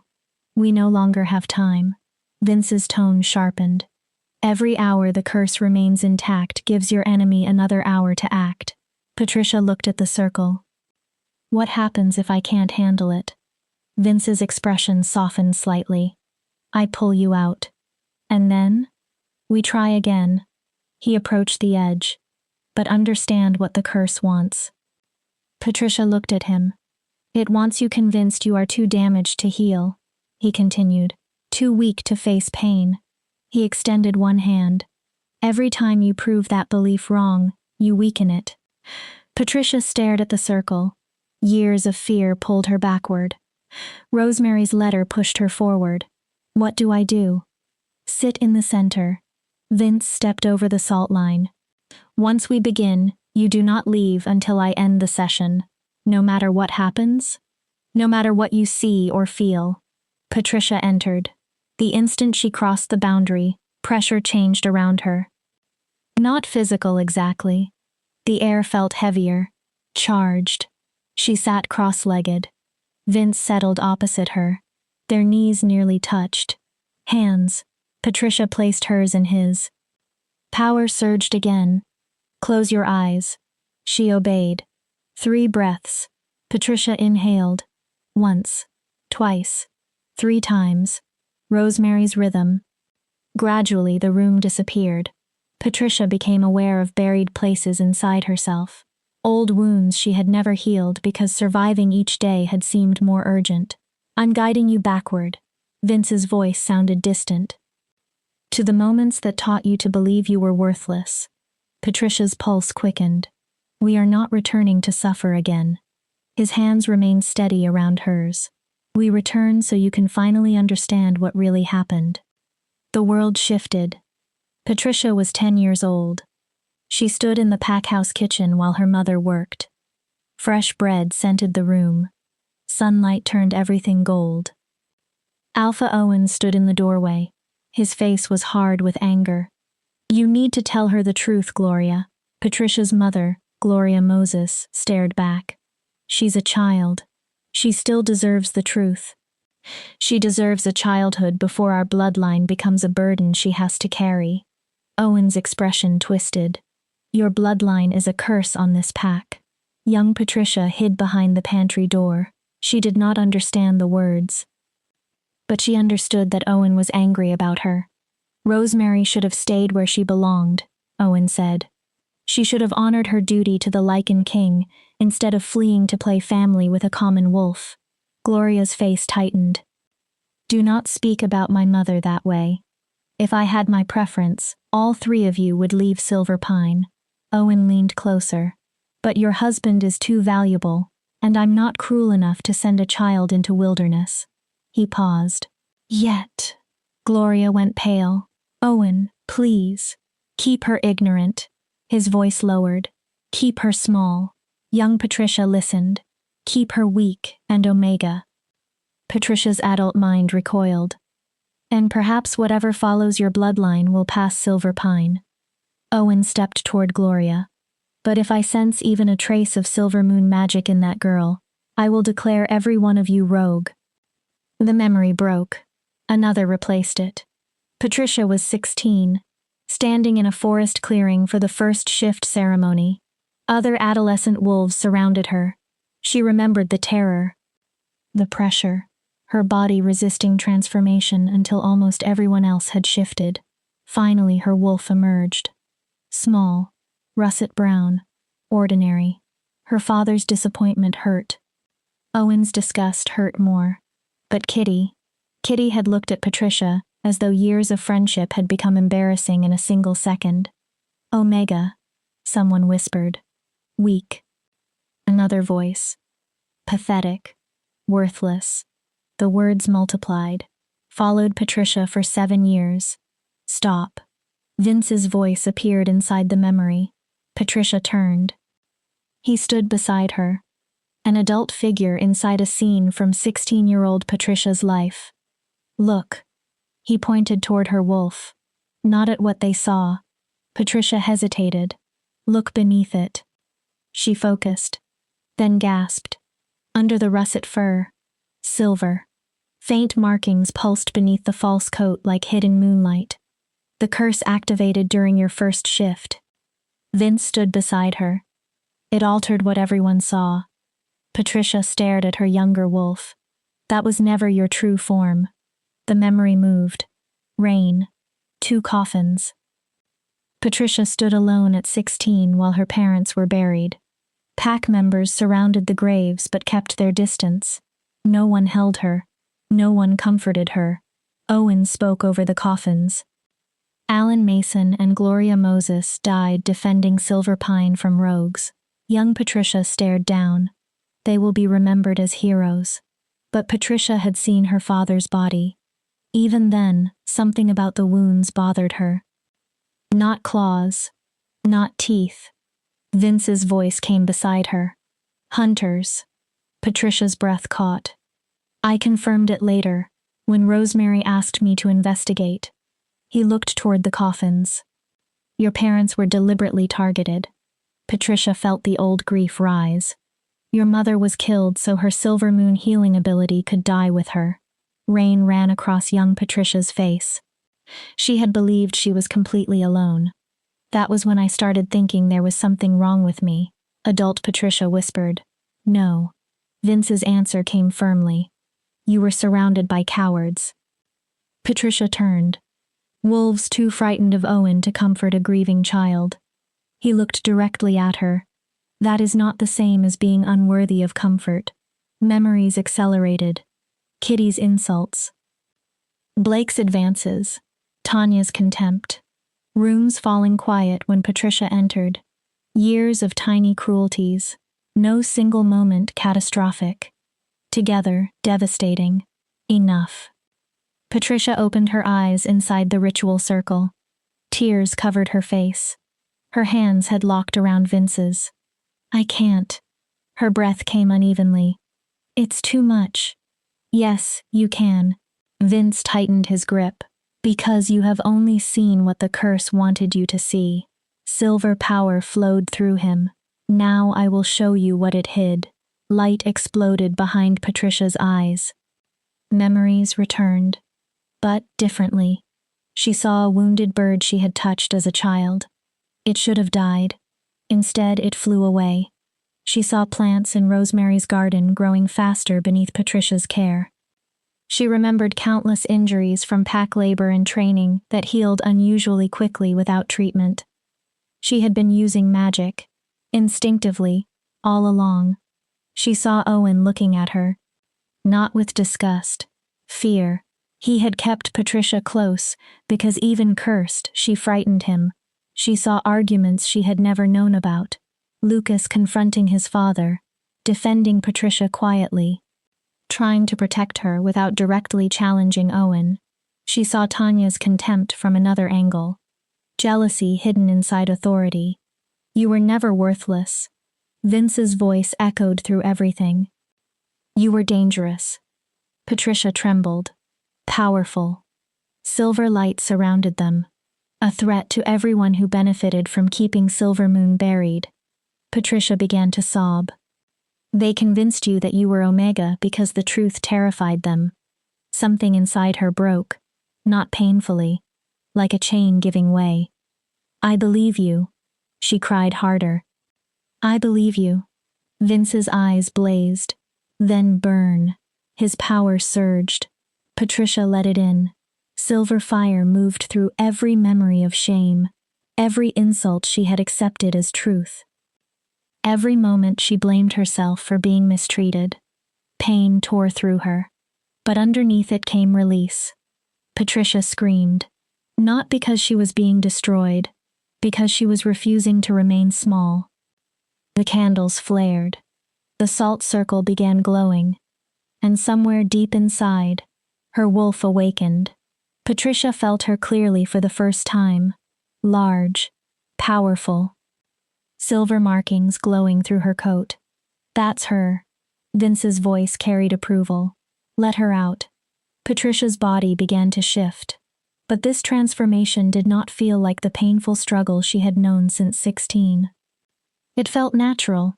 Bones moved. Power surged. Her wolf pushed forward. Then howls broke through the night. Vince's head snapped toward the window. Multiple wolves. Near the border. Then another sound. Engines. Vehicles. Metal. Weapons being prepared. Silver ammunition. Vince opened his eyes. Gold fire blazed in them. Hunters. Patricia's transformation stopped, and they brought reinforcements. But we just started breaking the curse. Exactly. Vince stood.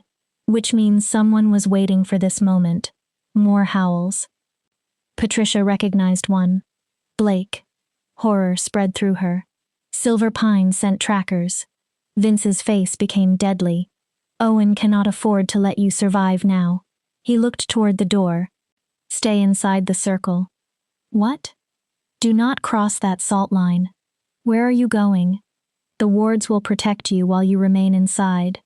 Vince reached the door, then looked back, to remind them why Lycans were once the most feared predators alive.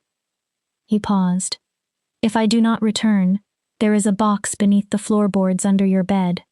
Patricia went still. It contains everything Rosemary wanted you to have. Vince, including instructions for continuing without me. He opened the door. Use them. Wait. But he was already gone. The door slammed. Patricia stood alone in the glowing circle. Outside, danger approached. Her newly awakened wolf raged inside her. Every instinct demanded that Patricia fight beside him. But Vince had given her something she had rarely possessed. A reason to survive. Patricia sat again, closed her eyes, reached toward the power opening inside her. If hunters were coming, if Silver Pine had truly betrayed her to them, then hiding would not be enough forever. The Silver Moon bloodline had slept inside Patricia for 16 years. It was time to wake. Chapter 8. The Hunt. Battle exploded outside. The windows shook. Vince roared. It was not a wolf's howl.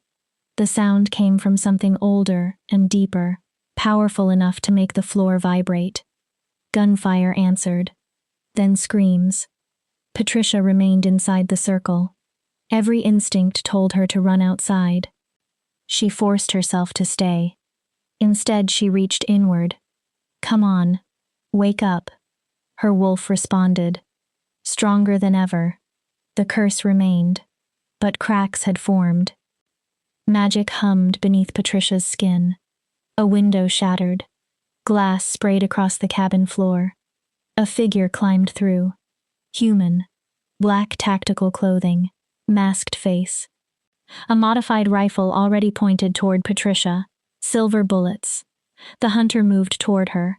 And stopped. The ward flared. Silver light rose from the salt circle and pushed against him. Well. His voice came distorted through the mask. The stories were true. He walked around the circle. The Lycan king still remembers the old wards. Patricia remained still. The hunter examined the symbols. Smart girl. He lifted the rifle, staying inside. Then his head tilted. But wards eventually fail. His voice remained casual. And whoever hired me is very patient. Who sent you? Patricia demanded. Does it matter? He shrugged. You're dead eventually. His words were frightening because they carried no emotion. Tonight, next month, next year. He adjusted his weapon. Contracts involving Silver Moon blood do not normally end with survivors. Patricia's heartbeat accelerated. You've hunted others like me. Hunted. The hunter sounded bored. Killed. Patricia stared. Your mother was difficult. Everything inside Patricia stopped. The hunter continued. 3 of us were required. She still injured 2 before she died. Patricia's vision narrowed. Your father was easier. No magic. He almost laughed. Just loyalty. Died protecting his mate exactly like a good wolf should. Rage exploded inside Patricia. The ward reacted. Silver light surged brighter. The hunter stepped backward. You murdered my parents. Patricia's voice shook. You hunted them. We're all animals. He raised his rifle. Some of us simply have better equipment. Patricia clenched both hands. These rounds are blessed with old magic. The hunter aimed. They can penetrate protections normal silver cannot. Patricia's eyes widened. They will not kill you through the ward. He placed his finger on the trigger. But they will hurt. A shot cracked. The bullet struck the barrier. Silver light exploded. Patricia stumbled. Pain destroys concentration. Another shot. Another flash. And once concentration breaks, the ward weakened. You will walk out without even realizing why. Outside, Patricia heard more howls. Blake. Other Silver Pine trackers. Vince's voice rose in the ancient language. Power shook the air. More engines arrived. More boots. More weapons. There were too many. Even Vince could not fight hunters and Silver Pine warriors forever. I have to help. But leaving the circle would expose her. Then Patricia remembered the box. Under the floorboards. Rosemary's instructions. Maybe there was something inside that could help. Another bullet hit. The ward cracked. Not shattered. Cracked. Patricia felt it. 3 or 4 more impacts might finish it. She looked toward the bedroom. She had a choice. Remain protected until the barrier failed while Vince fought alone. Or move now. Years of fear told her to stay. Then she remembered Vince's words. You are a princess in hiding. It is time you started acting like one. Patricia stood. You know what? The hunter became alert. I'm tired of hiding. Don't be stupid. He aimed.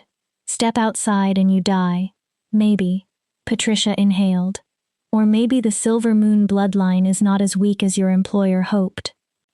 She stepped across the salt line. The hunter fired. Patricia moved. Faster than she knew she could. The bullet grazed her shoulder. Blessed silver burned like acid. She did not stop. Another shot missed. Patricia crashed into the bedroom and locked the door. She needed seconds. Nothing more. She dropped beside the bed, pulled at the floorboards. One came free. A hollow space waited beneath. Inside sat a wooden box carved with silver moon symbols. Patricia dragged it out, opened it. 3 objects lay inside. Rosemary's leather-bound journal, a silver dagger with moonstone embedded in the hilt, and a vial filled with faintly glowing blue liquid. The bedroom door exploded inward. The hunter stepped through. Nowhere left. Patricia seized the dagger. Power tore through her arm. The blade recognized her. Not metaphorically. Patricia felt it. The weapon connected to her blood. Her wolf surged forward. The hunter raised his gun. "You're right." Patricia lifted the dagger. Her voice sounded strange, layered. "No more running." He fired. Patricia moved on instinct. The blade crossed the bullet's path. Sparks exploded. The silver moon dagger deflected the blessed round. The hunter froze. Patricia attacked. She crossed the distance faster than an omega should have been capable of moving. The dagger entered his shoulder. Silver fire spread from the wound. He screamed. "Impossible." Patricia ripped the blade free. "You're suppressed. The curse is breaking." She kicked him. The hunter flew through the doorway and crashed into the cabin table. Books scattered. Patricia followed. Power raced through her. The curse still restrained most of what she was. But Vince's ritual and Rosemary's weapon had opened something. The hunter raised the rifle. Patricia grabbed the barrel. Metal collapsed in her hand. Both of them stared at it. Then Patricia pressed the dagger against his throat. "Who hired you?" "I don't know." She pushed harder. "Who paid for my parents to die?" "Contracts are anonymous." He breathed quickly. "But it's been active for decades." "Who?" "I said I don't know names." Patricia's hand tightened. "Wait." The hunter raised both hands. "There is a symbol." Patricia paused. "Every contract involving Silver Moon has it." "What symbol?" "A black rose." He swallowed. "Wrapped in silver thorns." Patricia slowly pulled the dagger back. "What does it mean?" "A signature." He coughed. "The guild has records going back 50 years. Same mark every time." He looked at the dagger. "That weapon is more than silver." Patricia waited. "It was designed to kill people like us." "Good." An explosion outside shook the room. Vince roared. This time Patricia heard pain. The hunter noticed. "There are 15 hunters outside." His voice became almost conversational. "And 20 wolves from your former pack." Patricia looked toward the broken window. "Even a Lycan can't fight forever." The hunter watched her. "Run." Patricia turned. "Take the dagger. Disappear. Live." For 1 second it sounded reasonable. Then Patricia realized she had been choosing survival through retreat her entire life. "No." The hunter tensed. "I'm done running." Patricia moved. The dagger flashed. The hunter fell still. Patricia stared at the body. A small piece of her recoiled. She had never killed anyone. But this hunter had helped murder her parents, had entered the cabin intending to kill her, would have fired without hesitation. Patricia took his tactical vest, 3 magazines, a combat knife. Then she noticed Rosemary's journal had fallen open. Writing covered the page. "If you are reading this while desperate, little wolf, then you need to know the fastest way to destroy the rite of diminishment." Patricia grabbed the journal. "The vial contains distilled moonlight essence. Power of the moon goddess, preserved through the old arts. If consumed, it can shatter the curse immediately." Patricia looked at the glowing liquid. "But understand the danger. If your wounds have not been properly released, your true power may awaken faster than your body can endure. The magic can destroy you from inside. Use the essence only when death is otherwise certain. If you survive, remember this. Power without wisdom destroys the person who carries it." Vince roared again. Patricia looked at the vial. Death was already outside. She uncorked it. Moon goddess. Her voice shook. Please. Patricia drank. Power exploded. She screamed. The curse tightened around her as if alive. The moonlight pushed back. Silver energy tore through every barrier. Patricia felt 16 years of suppression cracking at once. Her wolf surged. The cabin shook with her howl. Bones changed. Muscles expanded. Silver replaced russet. When the transformation ended, Patricia was enormous. As large as an alpha-born wolf. Silver fur glowed beneath the moon. Ancient markings covered her coat. Healing, protection, royal lineage. Patricia and her wolf merged more completely than they ever had.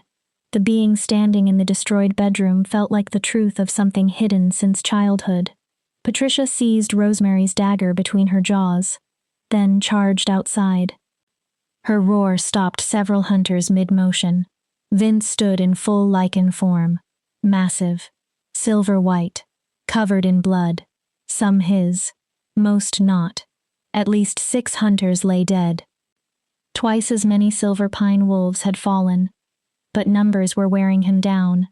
He looked toward Patricia. Surprise flashed through his inhuman face. Then he smiled. About time. His voice was a growl. I was beginning to think I'd have to enjoy all of this alone. Patricia answered by attacking. She crashed into a group of hunters. Bodies flew. The dagger flashed from her jaws. 2 hunters went down before either could aim. Patricia moved like liquid silver. A silver pine wolf lunged. She recognized him from training. She caught him in midair and threw him into a tree hard enough to crack the trunk. She broke the curse. Someone shouted. Retreat. Vince immediately cut off the escape. He and Patricia moved together. No practice. No planning. Yet their fighting rhythms connected. Vince brought overwhelming strength and centuries of experience. Patricia brought speed, instinct, and healing magic that allowed her body to endure beyond normal limits. Together, they began changing the battle. Chapter 9. The Revelation. The fight continued beneath the night sky. Patricia stopped thinking and surrendered to instinct. Every small wound closed almost as quickly as it formed. Silver moon power moved through her blood. She was everything the curse had hidden, and she was furious. Every hunter before her belonged to the same world that had murdered her parents. Every silver pine warrior helping them had violated one of the oldest truths of pack loyalty. You did not deliver your own wolves to human hunters, not even because an alpha commanded it. Patricia had just brought down another attacker when a familiar voice cut across the chaos. Patricia! She turned. Stop, please. Lucas stood near the edge of the clearing. His wolf was bloodied and exhausted. 2 silver pine wolves remained behind him but showed no desire to attack. Patricia shifted partially. Not completely human. Not completely wolf. The new ability came instinctively. Her enhanced strength remained, but she regained speech. You came here? Her voice carried both woman and wolf. You rejected me. Lucas froze. Your father declared me rogue. Patricia's silver eyes blazed. And now Silver Pine helps hunters invade Lycan territory. She stepped toward him. What comes next, Lucas? Her voice became colder. Are you going to shoot me yourself? I'm not with them. Lucas shifted into human form. He raised both hands. I came to warn you. Patricia laughed. About what? The hunters currently trying to kill us? My father made a deal. Lucas sounded desperate. With someone powerful. Vince appeared beside Patricia. This attack is only the beginning, Lucas continued. Who? Patricia snarled. Who wants Silver Moon dead? I don't know the name. Convenient. He never told me. Lucas stepped forward. But I know what they promised him. Patricia waited. They promised my father the ability to absorb Lycan power. Vince became still. To become more than alpha. That is impossible. His growl deepened. A Lycan is born, not manufactured. Unless someone found a way. Lucas looked toward Patricia. My father has researched old magic for years, ever since he discovered Patricia's bloodline. Patricia felt cold. He believes silver moon blood can fuel a transformation. My blood. Not only your blood. Lucas's expression darkened. Your death. Patricia went silent. The ritual requires a silver moon descendant to be sacrificed during a lunar eclipse. Lucas swallowed. There is one in 3 days. 3 days? That's why the hunters came tonight. Lucas looked at her transformed body. My father wanted you dead before you broke the curse. Awe and fear mixed in his eyes. But now, what? If you really have awakened, he shook his head, you might have a chance. Against your father? Vince demanded. Against whoever is controlling him. Lucas looked haunted. I saw the person once. Patricia and Vince both focused on him. They came to meet my father secretly. I followed. What did you see? Vince commanded. A tall figure. Lucas closed his eyes briefly. Dark robes. Power so strong my wolf wanted to submit and flee at the same time. Human? No. Wolf? No. Lucas opened his eyes. Something else. Vince stepped closer. Describe the face. I barely saw it. The hood slipped for a moment. Lucas visibly shuddered. The eyes were black. How black? No whites. His voice dropped. No iris. Nothing but darkness. Vince became completely motionless. A void walker. Patricia looked at him. What is that? Something that should no longer exist. Vince's voice had changed. Void walkers existed before the moon goddess established her domain. Lucas listened. They feed on magic, Vince continued. Life force, supernatural essence. What happened to them? The goddess hunted them. His face hardened. They threatened everything alive. She drove them into extinction. Apparently not all of them. Lucas looked toward the forest. This one has been hiding. Patricia remembered the hunter. The black rose. Vince turned toward her. The contracts on Silver Moon blood all carried a black rose wrapped in silver thorns. Patricia's mind raced. That mark wasn't a person. She looked at Vince. It belongs to this thing. Most likely. Vince nodded. Voidwalkers are not random predators. They plan. He turned back to Lucas. If one has targeted Silver Moon for decades, there is a purpose. Lucas hesitated. I heard something about the ritual. What? It isn't simply meant to make my father powerful. He lowered his voice. It opens something. Vince's eyes narrowed. The Voidwalker called it a door between realms. Patricia's stomach tightened. It said Silver Moon blood was the key to. A howl interrupted Lucas. Engines started farther away. Remaining hunters were retreating. Surviving Silver Pine wolves moved with them. Vince looked toward the sound. They're regrouping. Or they already got what they needed. Patricia slowly understood. Vince turned. What do you mean? This wasn't an actual attempt to kill me. Lucas stared. It was a test. Patricia looked at her glowing hands. They wanted to know whether the curse had broken. Her voice became quieter.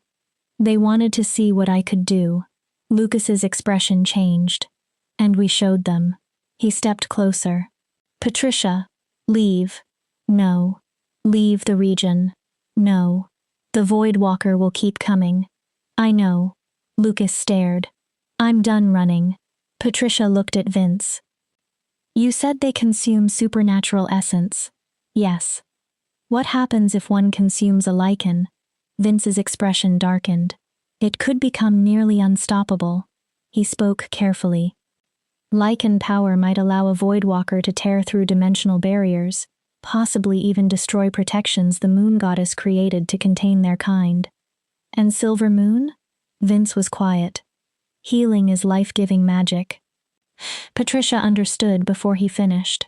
If a Voidwalker corrupted it, It might regenerate indefinitely. Vince looked grim. Heal any damage. Survive wounds that should destroy it. True immortality. Yes. Patricia looked between them. So it needs two things. Her mind assembled the pieces. Lycan power to break dimensions. Vince nodded. And Silver Moon power to become impossible to kill. Another nod. It's manipulating Owen. Patricia understood, promising him Lycan strength while using him to gather the two kinds of magic it actually wants. The eclipse. Lucas looked pale. 3 days. That's when it acts. A wave of dizziness hit Patricia. She stumbled. Vince caught her immediately. Patricia? Her body suddenly burned. The moonlight. What? The vial. She gasped. I drank distilled moonlight without preparation. Vince's expression changed. My body. Patricia struggled to breathe. It can't hold this much. Her legs collapsed. Vince caught her. Silver fur disappeared as Patricia involuntarily shifted fully human. She shook violently in the cold night. Lucas immediately turned his face away and removed his shirt. He tossed it toward Vince. She needs a healer. Rosemary was the last Silver Moon healer. Vince lifted Patricia. Then what do we do? We stabilize her. Vince began carrying her toward the cabin. And trust her own magic to save her. Patricia tried to speak. No words came. Power seemed to be consuming her from inside. Vision darkened around the edges. She had broken the curse. Awakened. Fought beside a Lycan king. And now she might die because her body could not survive becoming what it had always been. So much for being a princess. Then warmth spread across her chest. The silver wolf pendant. Rosemary's necklace. It glowed. A voice touched Patricia. Not sound. Memory and presence. Rosemary. Breathe, little wolf. Patricia's eyes closed. Your body remembers. Trust your magic. Trust yourself. The power is not killing you. Your fear of it is. Let go. Patricia stopped fighting the energy. Stopped trying to force it down. Stopped trying to control something she barely understood. She let it move. Magic flooded through her. Wild. Brilliant. Free. It swept through every cell. Then gradually, it settled. Not disappearing. Finding its place. Finding her. The magic recognized Patricia not as a prison but as home. Her eyes opened. Pure silver. I'm okay. Vince stopped walking. Patricia? I'm okay. He looked down at her. Are you certain? Yes. She felt the power now. Balanced. My body needed to remember how to contain it. Vince carried her to the porch and carefully set her down. Lucas remained several feet away. Patricia touched the glowing pendant. Rosemary left me another guide. Vince looked at it. She always planned farther ahead than everyone else. He turned toward Lucas. You should leave. Lucas shook his head. If your father learns you warned us, he already knows. Lucas looked toward Patricia. I'm not returning to Silver Pine. Patricia said nothing. My father has crossed every line. Lucas's voice hardened. He gave his own wolves to hunters. He allied himself with something ancient for personal power. His shoulders lowered. I can't serve that. Then he looked directly at Patricia. I know I don't deserve forgiveness. She remained silent. I failed you. His voice broke slightly. But if you allow me to stay, I want to fight. Patricia studied him. The bond was gone. Completely. When she looked at Lucas now, she felt no supernatural pull. Only distant sadness. And pity. But she remembered the boy he had once been. She also understood the reality before them. A void walker. A corrupted alpha. 3 days. Vince and Patricia needed every ally they could get. You can stay. Lucas visibly exhaled. But listen carefully. Patricia stood. I'm not the Omega you rejected. Silver flashed in her eyes. I'm not the girl who will forgive anything to keep everyone comfortable. She stepped toward him. If weakness or loyalty to your father causes you to betray us. Lucas did not move. I will end you myself. Understood? Lucas nodded. Completely. Good. Patricia pulled his shirt tighter around her. We have 3 days. She looked between Lucas and Vince. 3 days to prepare for a Void Walker, Owen, and everyone they bring. Lucas shook his head. That's suicide. Probably. We should find reinforcements. There aren't any. Patricia's answer came immediately. The supernatural world thinks Void Walkers are extinct. Vince nodded. Even if another pack believed us, no army could mobilize in 3 days. Lucas looked at Patricia. You just awakened. You barely control what you are. That's what Rosemary prepared me for. She glanced toward the ruined cabin. Why else leave the journals? The dagger? The moonlight? Patricia looked into the blood-covered clearing. She knew someday, whatever hunted our family would reveal itself. Her silver eyes brightened. We train. She turned to Vince. We learn everything we can. Then to Lucas. We find out how Void Walkers die.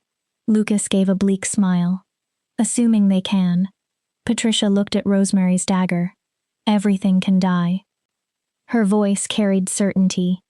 You only need the correct weapon. They were outnumbered. Underprepared. Facing an enemy that had planned for decades. But they possessed one thing the enemy might not understand. None of them had anything left worth surrendering. 3 days. Patricia looked toward the moon. Then we finish this. Chapter 10. The Eclipse. 3 days passed with brutal speed. Patricia spent almost every waking moment training.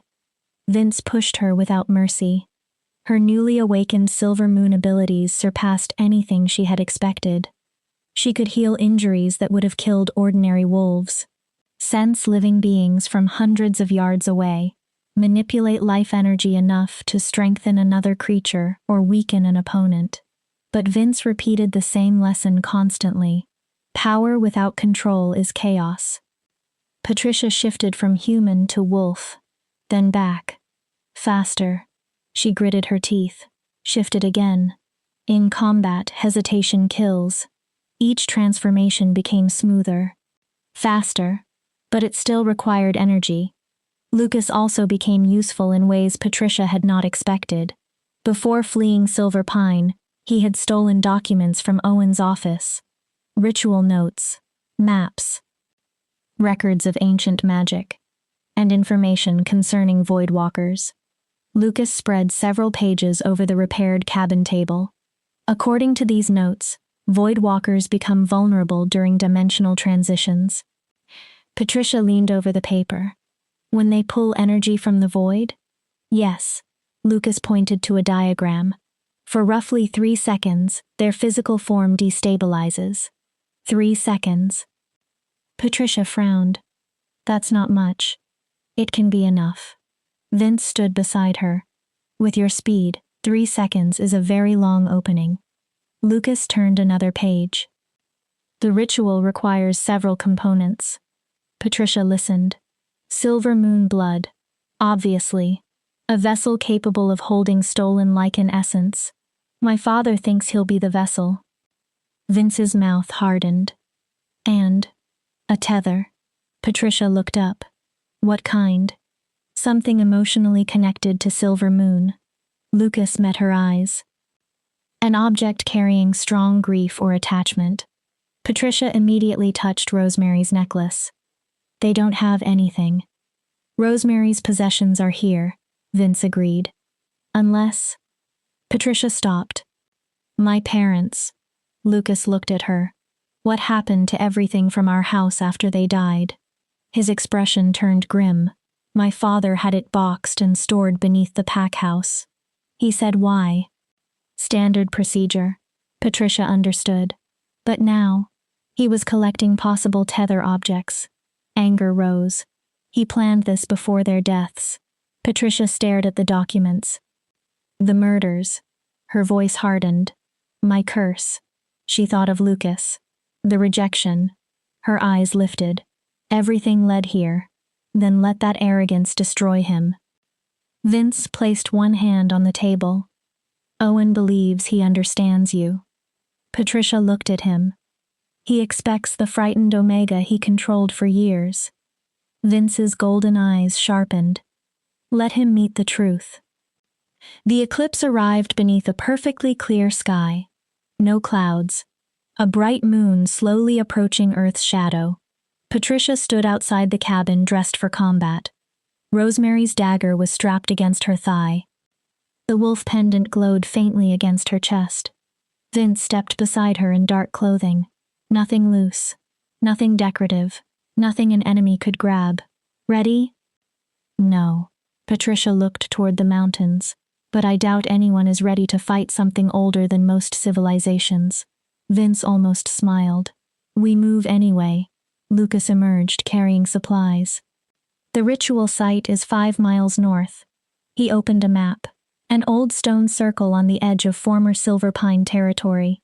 How many wolves? Patricia asked. All combat-capable members. Lucas looked unhappy. My father told them this is sacred, that his ascension will make him powerful enough to protect the pack forever. They don't know about the Voidwalker. No. So 60 wolves. Patricia counted mentally. A Voidwalker. She glanced at Vince. Possibly hunters. Vince nodded. Bad odds. Terrible. Then we do not fight everyone. Vince unfolded another map. The ritual only works during full eclipse. He traced a position. They have approximately 20 minutes. Patricia saw it. The Voidwalker will be focused on the spell. Owen will be focused on becoming a Lycan. The pack will be watching. Exactly. Vince's smile turned predatory. We strike when everyone believes they have already won. Lucas frowned. One problem. They looked at him. They need Patricia's blood. Patricia understood.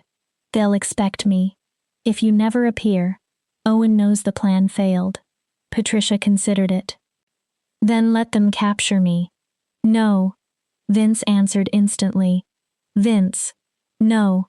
If they believe I'm helpless, they can kill you in 1 second with the correct silver weapon. Vince's voice hardened. You are powerful, not immortal. Lucas nodded reluctantly. He's right. Patricia crossed her arms. My father has seen enough of your strength to know you're dangerous. He won't take unnecessary chances. Then what? Vince turned toward Lucas. We create a distraction Owen cannot ignore. Lucas frowned. Your father declared you traitor? Yes. Then return. Lucas stared. Vince continued. And challenge him for Alpha. Silence. Patricia looked at Lucas. A formal challenge. Under pack law, Vince said, Owen cannot refuse without appearing weak before his wolves. Lucas slowly understood. He'll have to fight me before completing the ritual. Exactly. The eclipse window is still short. Patricia looked at Vince. We only gain minutes. Minutes are enough. Vince pointed at the map. While Owen fights Lucas, the pack watches. He moved his finger toward the stone circle. You and I enter from the opposite side. Patricia followed the plan. Destroy the tether. Then kill the Voidwalker when its physical form destabilizes. Patricia studied the map for another minute. Too many variables. Too many ways to fail. But every other plan was worse. All right. She turned toward Lucas. There's something you need to understand. He waited. If you challenge your father publicly, Silver Pine may never completely trust you as Alpha afterward. Lucas's expression remained calm. You'll always be the son who turned against his father. I know. His answer came quietly. But being accepted matters less than stopping him. He looked at Patricia. Some things matter more than obedience. The words carried their own apology. Patricia nodded. Nothing else needed saying. Less than 2 hours remained. They had their plan, their weapons, their choices. The ancient stone circle looked exactly as ominous as Patricia expected. 12 enormous stones stood in a perfect ring. Symbols older than modern languages covered every surface. Approximately 60 silver pine wolves gathered around the site. Some watched with reverence, others with uncertainty. Owen stood at the center. Ceremonial robes covered his broad body. Beside him stood the hooded Voidwalker. On the ground lay ritual components. A silver bowl holding red glowing liquid, a dark dagger suspended near a tripod, and a photograph. Patricia's breath stopped. Her mother. The tether. Rage rose instantly. Vince put a hand against her arm. Wait. They remained hidden in the undergrowth. The moon moved deeper into shadow. Owen raised both arms. Tonight, Silver Pine witnesses a new age. His voice carried across the clearing. Tonight I rise beyond Alpha. The pack watched. Beyond the limits placed upon our kind. He looked toward the darkening moon. Tonight I become something wolfkind has not seen in generations. His voice rose. A true Lycan. Many wolves howled. A few remained silent. The Voidwalker stepped forward. Its voice seemed to emerge from every direction. The blood of Silver Moon. The clearing quieted. That is the final requirement. Owen gestured. 2 warriors dragged a struggling woman forward. Patricia froze.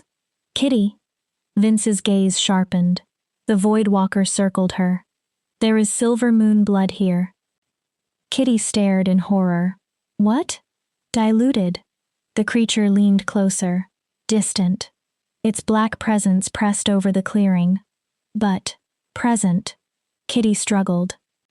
No. She may substitute if the direct descendant cannot be acquired. What are you talking about? Kitty turned toward Owen. You promised I would be Luna. Owen stared at her without compassion. You descend from Gloria Moses's sister. Patricia's heart pounded. That makes you a distant relative of Patricia. Kitty went white. Your blood will work. Owen looked toward the Voidwalker. Less effectively, perhaps. She will suffice. The Voidwalker confirmed. Stop! Lucas's voice rang through the clearing. Every head turned. Owen's face twisted. My traitor son. Lucas entered openly. Have you returned to witness your Alpha ascend? No. Lucas stopped before the pack. I returned to challenge a tyrant. Whispers spread. Lucas raised his voice. I, Lucas Morrison, invoke my right under traditional pack law to challenge Owen Kane for leadership of Silver Pine. Chaos erupted. Owen's face darkened. Now? Lucas stared back. You dare interrupt me with this. Pack law is pack law. Lucas remained calm. Unless you now claim to stand above the traditions you demand everyone else obey. Wolves began looking at one another. Lucas continued. If so, you aren't an alpha. His voice sharpened. You're a dictator hiding behind fear. Owen's face turned purple. Several pack members nodded. Doubt spread. Fine. Owen's voice became a growl. I will kill you quickly. He removed the ceremonial robe. And every wolf you ever knew will watch you die. Lucas shifted. That's the plan. Owen transformed. The 2 wolves collided. Every member of Silver Pine turned toward the challenge. Owen was larger, older, more experienced. Lucas was faster, younger, and fighting for something beyond his own power. Now, Vince whispered. He and Patricia moved. They circled wide, approached the ritual from behind. The Voidwalker remained perfectly still. Too still. Patricia should have noticed. They reached 10 feet from the stone circle. Then the creature spoke without turning. The Lycan King. Patricia stopped. And the Silver Moon Princess. Vince's muscles tightened. How predictable. The Voidwalker turned. Its hood slipped back. Patricia saw the face. Beautiful in one moment. Horrifying in another. Almost human. Completely wrong. And the eyes? Black. Entirely. Did you believe I wouldn't sense you? It looked at Patricia. I have hunted silver moon blood for 3 centuries. Vince's expression changed. 3 centuries. Yes. You were present during the fracturing. The creature smiled. When the great packs collapsed. Vince stared. I caused it. The Voidwalker sounded proud. It was remarkably easy. Its voice moved like stone scraping stone. Whisper to ambitious alphas. Patricia listened. Promise them power. The creature looked toward Owen's fight. Then watched them betray the Lycans who protected them. Vince's face became murderous. The great packs destroyed themselves. The Voidwalker smiled wider. I merely gave them permission. Its black eyes returned to Patricia. And you, little princess. Patricia tightened one hand around Rosemary's dagger. Have you wondered why Silver Moon has been hunted so thoroughly? Because we heal. Partly. Because our magic can repair what your kind corrupts. Partly. The Voidwalker raised one hand. But there is more. Magic exploded outward. Patricia tried to move. Too slow. Dark energy wrapped around her like chains. She was dragged into the circle. Vince lunged. The creature gestured again. Vince flew backward. His body struck one of the standing stones. Rock cracked. Patricia struggled. The truth. The Voidwalker pulled her closer. Is that Silver Moon blood does not merely heal. The magical bonds tightened. It creates. Patricia stopped fighting for 1 second. Your ancestors were prison wardens. The creature leaned close. They helped seal my kind beyond this realm. Patricia's blood ran cold. But your blood is also the key to our prison. Around them, most of Silverpine still watched Lucas and Owen. For 3 centuries I have collected Silver Moon essence. The Voidwalker raised the dark dagger. Every death. Patricia's heart hammered. Every murdered descendant. A terrible smile. Every drop preserved for this moment. Patricia stared. With a living Silver Moon descendant and Lycan essence. The darkness around it intensified. I can tear open the wall between dimensions. Vince struggled to rise. My brethren will return. The creature's voice seemed to fill the night, and the age the moon goddess prevented will finally begin. You're insane. Patricia struggled against the bonds. I am inevitable. The Voidwalker raised the dagger over Patricia's heart. Rosemary delayed me. Its black eyes narrowed. She hid you. The blade lowered. She made you stronger. Patricia tried to move. Which means your death will give me even more than I expected. The dagger descended. Then stopped. A hand caught the blade. Silver light flared. Patricia stared. Kitty. Her hand gripped the dark dagger even as its energy burned her skin. Her eyes glowed. You said... Kitty's voice trembled beneath another ancient tone.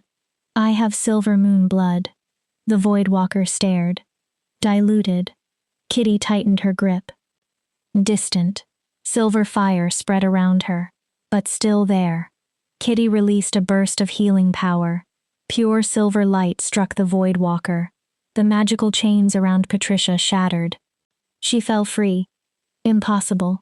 The creature recoiled. You aren't awakened. Kitty's eyes blazed. I am now. She looked toward Patricia. Pain filled her face. I was horrible to you. Patricia froze. Cruel. Kitty's voice broke. I let jealousy turn me into someone I hated. Kitty. But if I can do one thing right. Tears ran down Kitty's face. Maybe I can know I wasn't completely worthless.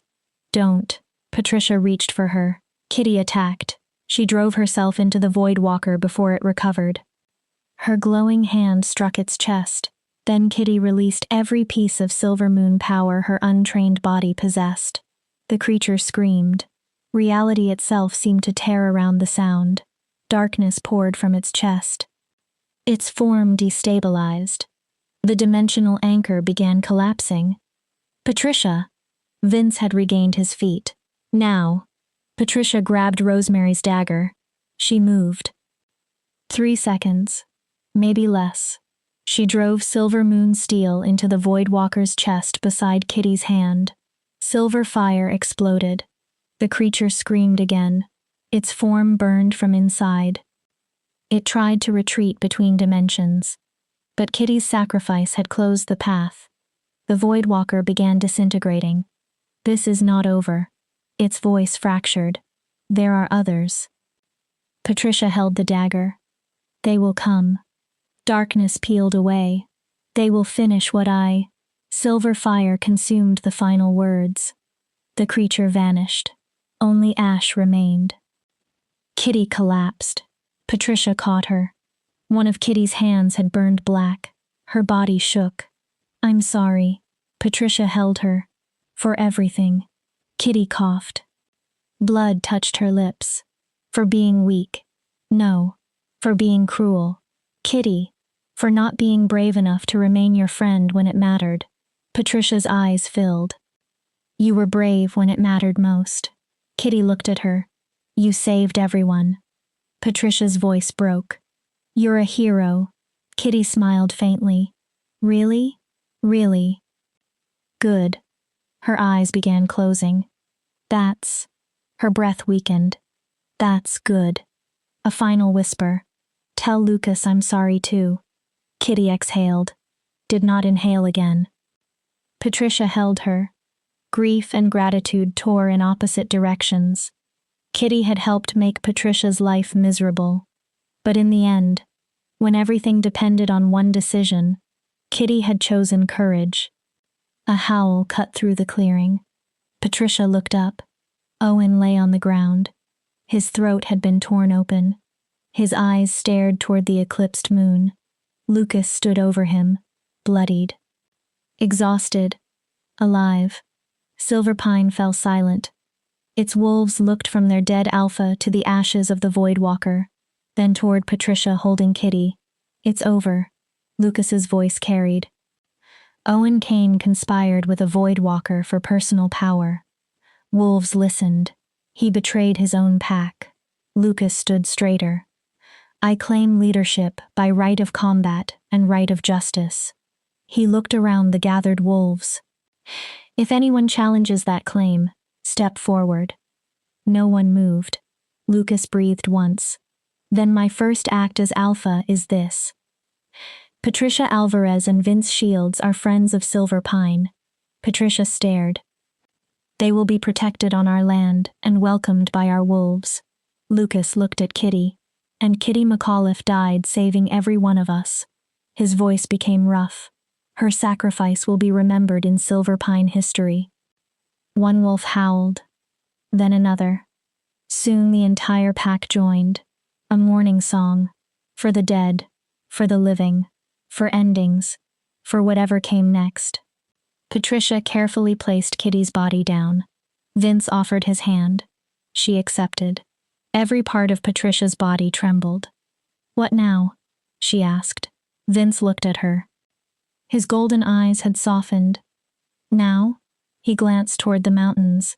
Now you decide what life you want. Patricia said nothing. You are free of the curse. He looked toward Owen's body. Free of the pack that diminished you. Then toward the ashes. Free of the enemy that hunted your family. Patricia looked around. Lucas faced a pack that might take years to trust him. Kitty waited to be honored. Ancient knowledge remained inside Rosemary's cabin, and Patricia's magic had only begun to awaken. I want to learn. Vince looked at her. Everything. Patricia touched the pendant. My power, Silver Moon, what my family was supposed to be. Her expression hardened. And I want to make certain what happened to my mother never happens to another family. She looked up. Will you teach me? Vince studied her. Not just enough to survive. Patricia continued. Everything you know. For the first time, Vince smiled without darkness behind it. I thought you would never ask. And after? What? After I learn. Vince looked thoughtful. After that. He took Patricia's hand. You become what you were always supposed to become. She waited. Not an Omega. His grip was warm. Not a victim. Patricia's eyes shone. Not merely a princess. Vince's voice steadied. You become a protector. The healer the supernatural world has been missing. Patricia squeezed his hand. Their connection was not a mate bond. It did not need to be. It had been forged through trust, battle, mutual loss, respect. Sounds exhausting. Patricia gave a tired laugh. Almost certainly. Vince smiled. But you appear capable. Lucas approached. Still in wolf form. Patricia looked at him. The boy who had once protected her. The man who rejected her. The alpha who finally challenged his father. She did not forgive him completely. Maybe she never would. The rejection left wounds no magic could erase instantly. But Patricia could work beside him. Perhaps help build a silver pine that never treated another child as she had been treated. Maybe one day they could become something like friends again. Thank you. Lucas looked surprised. For challenging him, Patricia continued. For the distraction. A pause. For being brave when it finally mattered. Lucas shifted human and retrieved clothing. Patricia politely turned away until he dressed. I should thank you. His voice was quiet. For saving all of us. He hesitated. For being stronger than anyone understood. He searched for the rest. For surviving, Patricia supplied. Lucas gave a faint smile. Yes, that's what people like us do. Patricia looked toward the path. We survive. Then she corrected herself. No. Vince glanced at her. We survive first. She started walking. Then we learn how to actually live. Vince joined her. Behind them, the eclipse ended. Silver moonlight slowly returned to the world. Ahead, the trail wound through forest and meadow toward the cabin. Not a hiding place anymore. Home. So, Vince spoke casually. Tomorrow morning, controlled shifting. Patricia stopped. Tomorrow morning. Then, advanced healing. You cannot be serious. Completely. We fought a void walker tonight. Yes. Can we have one day? Vince looked at her. Would the void walker have given you one? It's dead. There are others. His expression became serious. You heard its warning. Patricia's humor faded. Training is no longer just about you, Vince continued. It is preparation for whatever follows. Patricia sighed. He was right. Tonight's battle had ended. That did not mean darkness had disappeared. There would always be another enemy seeking power, another person willing to destroy what they did not understand. But for the first time in Patricia's life, she did not feel small before that possibility. She was not the Omega Silver Pine had created, not diminished, not suppressed, not defined by another wolf's cruelty. She was Patricia Alvarez, the last Silver Moon healer, survivor of the rite of diminishment, a woman who had looked at a creature older than civilizations and refused to run. She was powerful, she was free, and she was finally becoming herself.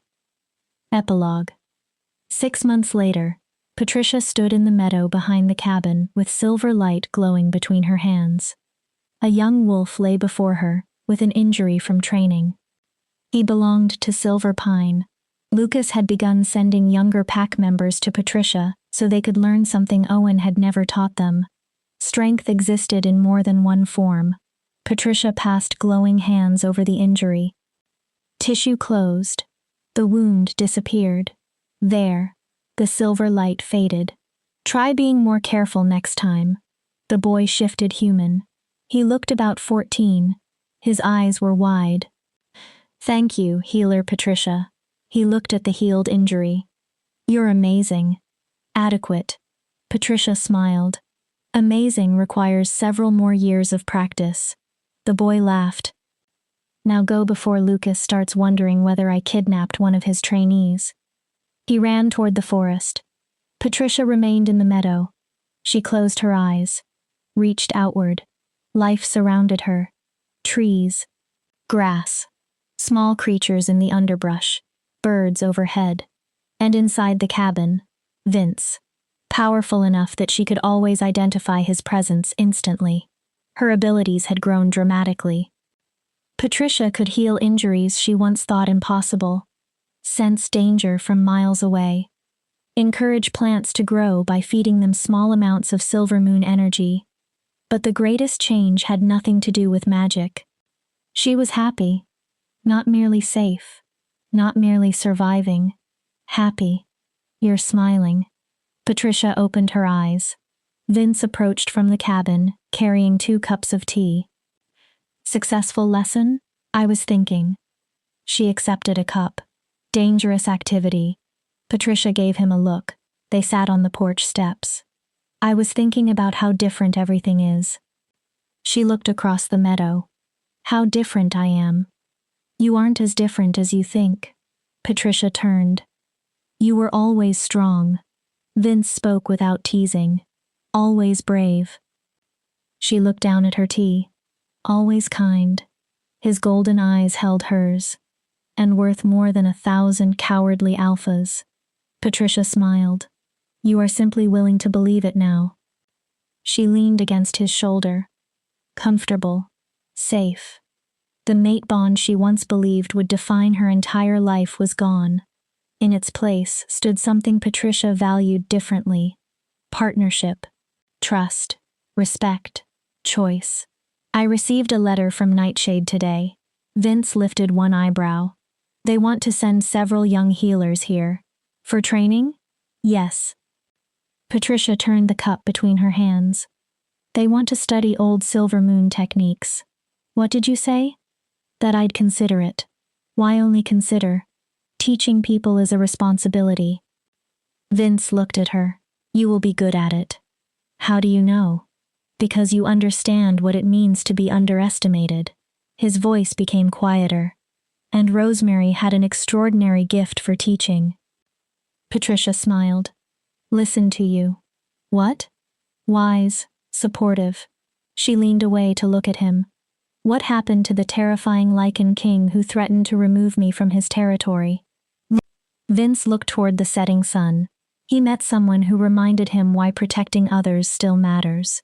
Patricia's smile faded into something softer. Someone who reminded him that hiding for 300 years does not make the world less painful. His gaze shifted toward her. It only makes the pain lonelier. Patricia understood.